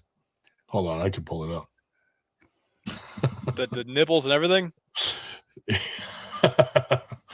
Cole Raven's face looked like it was the first time he ever saw a breast. Mm. That's probably not good for our sponsors. No, not good for me. Cut that out. Golly, Jesus. not prepared. That's a big areola, though. Jesus. Not a fan of 3-inch areolas. I don't know if I can come on this show. I might be banned from the show. Yeah, you just got yourself banned. It wasn't quite as exciting as the time that Cody's fellow Georgian pulled down his pants. Oh, Eric Harlan. Yeah, dude, you guys can never talk shit of the North because you have Eric Harlan in the South. We do not. He's from Anything you can say about us. Yeah, he's from Augusta. He's basically you're like his brother. Atlanta. He's basically Atlanta. Yeah. Yeah, Augusta doesn't really. You're like Eric Harlan's brother. You guys have matching. You guys have matching love handle bullet wounds from lesbians. That whole story sounds so made up that a lesbian shot him in the love handle as he was breaking into their trailer. Like, it sounds like such a made up story, but it's 100% true. I'd heard that he got arrested again for something similar. Similar, Same yeah. thing, And shot again. It was an identical crime. It was an armed burglary. Oh my god, Dude, how dumb can you? How do you do the same crime twice? Like, that's identical. Like, I mean, do you really think this man's able to come up with an original crime? dude, he was on our podcast one day, and all of a sudden, he just spins around and bends over. He's fully, and now he's got his pants around his ankle, and you see like his butthole and his taint, and there's like this bizarre skin flap on his butthole, and we're like, what the fuck is that, dude? It was really strange. And then Steve Golub, he's on our podcast and he's talking. He has his shirt off, but he's like outside. So we didn't think anything of it. And all of a sudden, he just backs up from the camera and he's full nude. And I'm like, what the fuck? Why does this keep happening? You are getting a content strike. Yeah, I'm like, why does this keep happening on our podcast? Like, what makes someone decide that while I'm on this podcast, this is a good time to get naked? Makes no sense. Whoa, when's a better time? Yeah, I mean, that's a good question. But Steve Golub, like, yeah, he had a mental breakdown basically, and just backed up and he was naked, and then he walked forward so that it was like a close up of everything going on there. The whack job that found us somehow and showed up at random about 3-4 weeks ago was a gay performer from Las Vegas. Where the fuck do we get these people? Honest to God. Dude, you know what really made me realize that Eric Harlan's crazy is when he's calling Candy Passmore every name in the book. I'm like, that's one way to really get yourself murdered. I was at Knuckles Up when that whole thing was going down, and I was like, oh my god. Yeah, dude, it was crazy. Because Candy was showed me the text, and I'm like, does he have a death wish, dude? Paul is gonna murder him, dude. Yeah, she's telling the story about how randomly one night Eric is just calling her. And Paul didn't know about this until she was telling that story when I was there. So he was like, I'll put a fucking stop to this shit. He's like, give me that phone. I'm going to call this some bitch. He was calling her like C-word, everything, like extreme shit. And I'm like, you don't want to get that call from Paul Passmore where he's like, buddy, you're fucking dead. You need to stop. You know what's funny is he wouldn't do that. He would just kill you when he sees you. Like he'll like if someone bothers him, he's like, dude, I wouldn't say a word. I wouldn't tell anyone I'm mad. Oh, no. That person would go to take a piss or something and never come back. And I'm like, and when he says it though, he's dead serious. And the look in his eye, I'm like, I fucking believe him. He's definitely that would definitely happen. He would definitely just kill someone out there. And it's the same look he came into the tournament with, where he shows up the tournament. He pulls me aside. He goes, "Here's what I'm gonna do. Dan Swords. Here's my strategy. I'm gonna use this lane. And I'm gonna hit him in that direction." And he's just like he details every step of his plan, and then he just does it. Dan Swords goes, dang, I hopped on at the weird time. Dude, there is no good time to hop on this show. Honestly, you're pretty lucky you didn't hop on a few minutes prior. And right above that, Cole Rabin with the, apparently he got on at the right time too when we dropped his name. Buffalo Bill on Silence of the Lambs. It puts the lotion on its Are the skin. mentally defective attracted to arm wrestling? That's a great question, dude. But yeah, Dan Swords, we were talking about your event earlier. VAL guys always put on great events. So if you're from that area, definitely go check out a VAL event. And they're very regular. Every 3 months, same location, like clockwork. Yep. Oh yeah, dude. Can you imagine Paul Passmore has that look in his eye and he's looking at you because you called Candy Passmore some ridiculous name? Holy Jesus. I hope to be at the VAL next week, unless, of course, my pneumonia acts up or we get a blizzard. But barring that, I already have the motel. Is there another blizzard coming? No, it actually went out. They were thinking about something this weekend, but it went out to sea. Thank God. But now We're about to have a blizzard, full half-inch of snow tonight. Blizzard.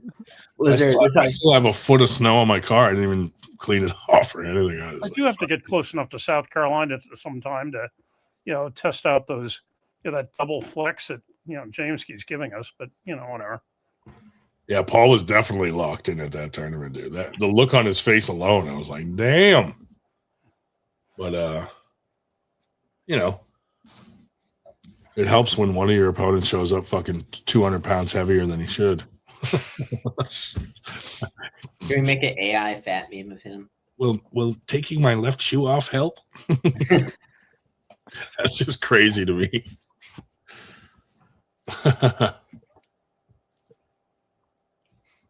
Amazing. Weather is calling for a winter blast in March. Yeah, it is. Dude, well, that's part of the reason winter blast is in March, which is technically more like spring blast, was because if we throw it in February or January, like it's likely to get stormed out. Our first one. Our first one was a winter blast. Oh yeah, a real bad one. Yeah. Crazy. But it didn't stop. Also all the crazies from showing up. I know. That's why I stopped doing super matches the day of Winter Blast, because of the Paul Italia Nanya match, and Nanya pulled the fucking fire alarm to delay the whole match, and I was like, we cannot have these fucking kinds of matches. I'm looking at the radar for the snow, and it's literally like doing this around me. Like it's you're in the crescent. Oh, can you see it? And so there I am, and watch, it's just gonna go all the way around me. Holy shit, dude! It like morphed. It doesn't want to fuck with you, dude. Like, yeah, that's what I thought, Pansy. This guy's gonna do pull-ups from our clouds. Can we get some snow? Some snow pull-ups. Well, first one, not only the weather, but and I'm drawing a blank now. Who was it? The dude that we had to almost bail out. He was, driving all the women nuts at the bar. The first dude, I'm not saying that. All right. I know you can say it. No, I'm drawing a blank at the moment. My usual retarded lack of remembering names. But oh well. You can text it to me. I'll say it. All right. Think a black male referee in the movie Over the Top.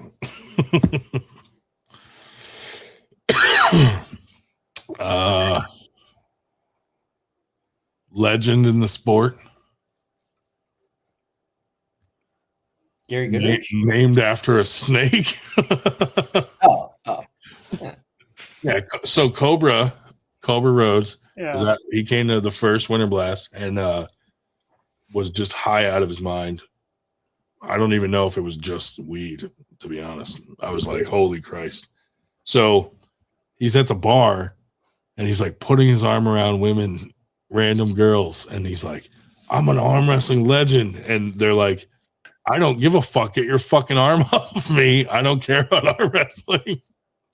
And they were starting to tell the manager, like, get this fucking guy away from me. So we had to like corral him away and be like, dude, they don't know that you're an arm wrestling legend and they don't care. That's not going to work on them. Like, Jesus Christ. I don't think arm wrestling's a big enough sport for that to work as a pickup line. Yeah, for anyone. and really, as an arm wrestler, you would have a different pickup line anyway, because that's not going to work. I don't work these fingers for nothing, baby doll. I don't want to say my pickup lines. Like, I may be hung like a needle, but I fuck like a sewing machine. It never works, but it's fun to say. I don't mean to brag, but I'm hung like an ant. You won't feel it at first, but a couple hours later, you'll start to itch. Oh man, James is like, I can't come on this podcast anymore. I had a time in mind where I was going to log off, and I should have stuck to that time. You should have. Spin downhill from ever since. In fact, I probably will. I told myself 11, and it's now 11:17, so I'm gonna call it. I don't have a 12-inch penis, but it smells like a foot. That'll get them for sure. Yeah, calling a wrap. Yeah. What time is it? Oh, it's 11. Yeah. Usually we don't have this kind of talk till midnight, so I apologize to everyone. Well, that was the old rule, which we've been violating like mad over the last couple of months. Pastor James is a bad influence on us. But we probably should end it soon anyway, because yeah, I'm probably about to hop off I'm as just well. getting over the flu, and I just don't have it in me to go that long. Good. I like But hey, good daytime. Thank you, Cody, for coming on and giving us your time tonight. Pleasure. Yes, sir. And James, as always.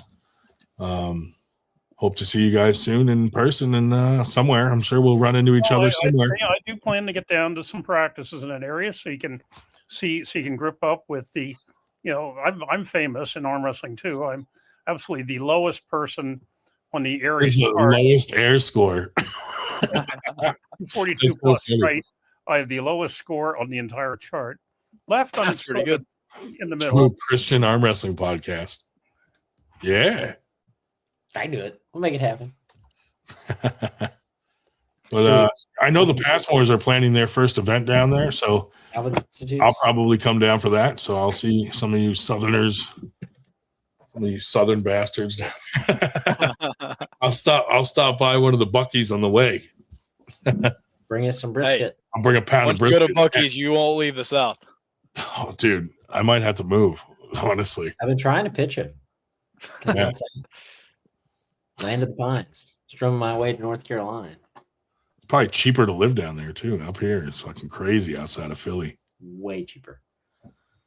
Like Philly's becoming as expensive as fucking New York.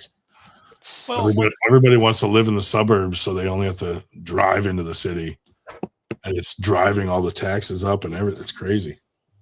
Well, when Hot Rod moved to Georgia, he was in the Savannah area, and he just couldn't find the pulling down. He said, they got these really big dudes, but they basically like to get together to practice about once every month or two, and then they spend most of the time drinking. So apparently, he was Sounds about right. I've been having practices every Tuesday and Thursday at my house, and then sometimes I'll try to pull some of the bigger guys or have a smaller practice at my house on Saturday or Sunday. But that's cool that you host some practices. And you do what days? Tuesday and Thursday. And Well, then I'll tell you sometimes this, Saturday, Sunday. what I'd really like to do sometime is come down there and hit a couple practices, but so many are either the same day or weekends. So I'd really be looking for practices that are days other than a weekend. Yeah, we don't do. I mean, we rarely do weekend practices. It's like Mondays, Thursdays. Yeah. I gotta go to a different practice. Again, I mean, I just find some central location, stay there, and if I had to go, 2 hours in this direction for Tuesday practice and 3 hours in the other direction for Wednesday practice, that's what I do. Seriously. And sometimes in the South, you can't have the practices on Sunday. Yeah, that won't work. Sometime after mid-April, on the Sabbath, I do taxes. So I have to wait till after mid-April, but then I'll start sniffing around, because that's the one thing I have. I have no strength at all, but I can pull every day of the week and be just as strong as I was the day before. I got to go to a new practice because the guy running the practice I go to now at our last tournament kicked a chair across the tournament, and I now refuse to go there. Anyway, I'll have to make a note of that. Tuesdays and Thursdays. Fuck, Dave will be at your house this week. Yeah. Nope.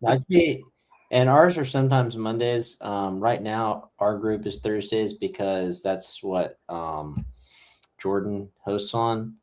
But when he goes off to do welding, wherever he's going to do welding for a couple months, I'll host on some other day. Monday, Tuesday. We're already looking at on Monday, Tuesday, Thursday. And then what's his name, Jesse? And I know about practice on Wednesday as well in Gainesville. Okay. That's great. There's the guys in Savannah. They practice on Sunday. Paul could host a big one. If he hosts a big one, it's usually on Saturday. Josh Shelton usually has his practice on Sundays too. Carolina Chaos is one on Sundays. And what's the big dude that used to come on here occasionally? Jesse, is it White?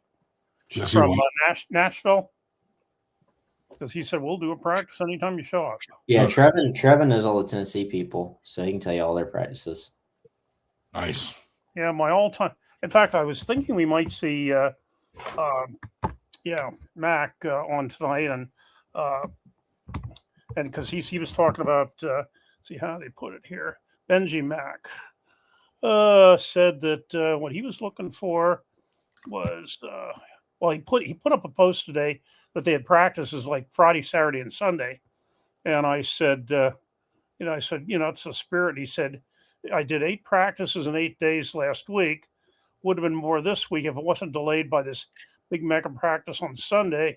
And he said, I'm going to do a record in 30 days, 20 practices in 30 days. And I said, well, my craziness record is 11 practices in 10 days in 5 states. Dude, how do you recover from this? Well, that's it. That's one thing. Imagine Dave does an arm wrestle for 2 weeks and then he just is blowing through everybody. Nope, it was, Of course, the 5 states thing, or we got small states up here. So the 5 states were Pennsylvania, Maryland, Connecticut, New Hampshire, and New Jersey. But, yep. But yeah, I told him we'd be on at 8:30, join us, and he thought he would. But nope, sorry, Benji didn't quite make it tonight. Yeah. Well, anyway. No, but seriously, I mean that. I'll come down there, and if I can, find practices every day of the week, I'll make the rounds. Sweet. Of course, my good buddy. You guys got to leave when Dave takes a breath. I know I'm about to piss myself. Right. Oh my God. Then Adam Gerbert, wants to see me when I come through town. Big Adam. Adam, dude, is he okay? Is Adam okay, dude? Because he sends me the craziest messages. Like, he says that he is the 98 representative of Georgia and not Paul Passmore. And I'm like, no, I'm pretty sure it's Paul Passmore. And he's like, no, it's me. I just stay away from all that drama. I'm like, are you okay, sir? Are you functioning? Have you seen his nipple video? No. He has a nipple video. You haven't seen this video? You I have it? try not to look at people's nipples too much. You have it? Okay. Oh my gosh. I can't believe you don't know. Is it smaller or bigger than 15, 16? Listen. Okay. So what's the size of his areola? you have to understand the context. So the context is he challenged let's see, John Bazink. Oh, I saw that. And Ron Bath, yeah. To, And Ryan here it Bowens. is, to a nipple match. Everybody. What the hell? And the idea was, I'll send it to you. Yeah. The idea was they were going to, I'll send you on Facebook. How old is he? 80? He's like 80, 90. No, not quite. He's I think in July he'll be 77. He's just a little bit 80. older than me. He's old now. But the idea was they would oil up their nipples and Come on. tan them out in the sun. And then you would arm wrestle, but you would tie a hook to your nipple. So if you lost, your nipple would get ripped off. And then the winner would keep all of them on like a necklace. This has to be fake. No, and he literally thought he was going to be better than John Brasink and Ron Bath. He thought he was going to be. Why would anyone agree to a nipple match? Anyway, guys, it was a good podcast. I'll see you guys on the next one. This is the last time we ever see Cody. The only picture I have him, he actually has a shirt on. But so I feel kind of that's from the Worlds and dude, was he serious about this nipple match? Yes, that's the thing about Adam is like, what's wrong with him? Is he? He's respected. He's a nice guy, but like, I think is there something loose? Something loose, or is it age? It might be age, and it's just like he thinks he's like a top 10 arm wrestler. Rabbi said, "Is this a '98 arm wrestling crossover with Fear Factor?" No, he's either because his birthday's July, and he's either going to be 76. I think he's going to be 77. I'll be 75 in April, and I think he's a little more than a year older than me. Wow. So that's bizarre. That's a bizarre one, I gotta say. Oh, are we calling it? Like fish hook through the nipple? I guess so. Caught one. But he has the thing where he does it, and he's got this little squeaky ball, and you gotta watch the video, and the ball goes squeak, and he goes, "That's what happens if you don't stay tight." Yeah, July 1st, 49. So he'll be 77. If the squeaky ball is in your butt. So that's very strange, dude. But anyway. Yeah. Oh yeah, we forgot to FTG Cody Wood. FTG. But yeah, let's call it because I'm tired. The night is young, dude. I can still get some stuff done tonight. Yeah, apparently Randy let the dog out and forgot to come back. He never says bye. You guys notice that? He just like dips out. I dip out to go get my milk, but yeah. I gotta try that milk. I've never tried raw milk. Yeah. Trust me. Good. Oh yeah. Do you drink it warm or cold? Cold. Yeah. Straight from the fridge. Dude, I had a guy come over and he asked for a glass of milk with ice in it. Is that weird? Yes. I thought that was so strange. And then he had a buddy with him and they were sharing the glass of milk. And I'm like, dude, you don't share milk like that. With ice. You don't like let someone else drink from your milk. Like any other drink, sure, but not milk. You don't want someone's fucking lips in your milk and then give it back to you and then you sip it. Like something about milk, it just does. You can't do that. It's non-transferable. Yeah. That's like a serious no, like rule of life that you don't share a glass of milk with someone. I won't even share a glass of milk with like family. I'm like, get away from my milk, dude. It's my milk. Fucking touch it. I don't want you to melt my ice cubes in my milk. That's right. No ice cubes. So ice cubes is weird. Yeah, that's weird. You're just trying to make your milk like 2%. Yeah. How what if you put ice in 2% milk? Oh. I want 98% milk. Yeah, that's almost what raw milk is. It's just like I just added 98% whey protein to the 98 website, and I ordered some. I'll try it out. How am I not already friended with James Latta? I just That's a good went question. to fix that. Yeah, Dave. Good question. It says from Newman, Georgia. Well, Franchise owner. he's not in Newman, Georgia now. Where are your practices? Noonan. We're in North Augusta. Or what? North Augusta. North Augusta. Dude, the lady didn't get back to me yet from Primo. She hadn't. Well, I sent her. I filled out the stuff, and she hadn't gotten back to me. So She was like, send me an email as soon as possible because I want to jump on this quick. And I sent an email, no response. You know what I mean? We'll see. I was quick. Rayofy is the only guy, man. He emails me.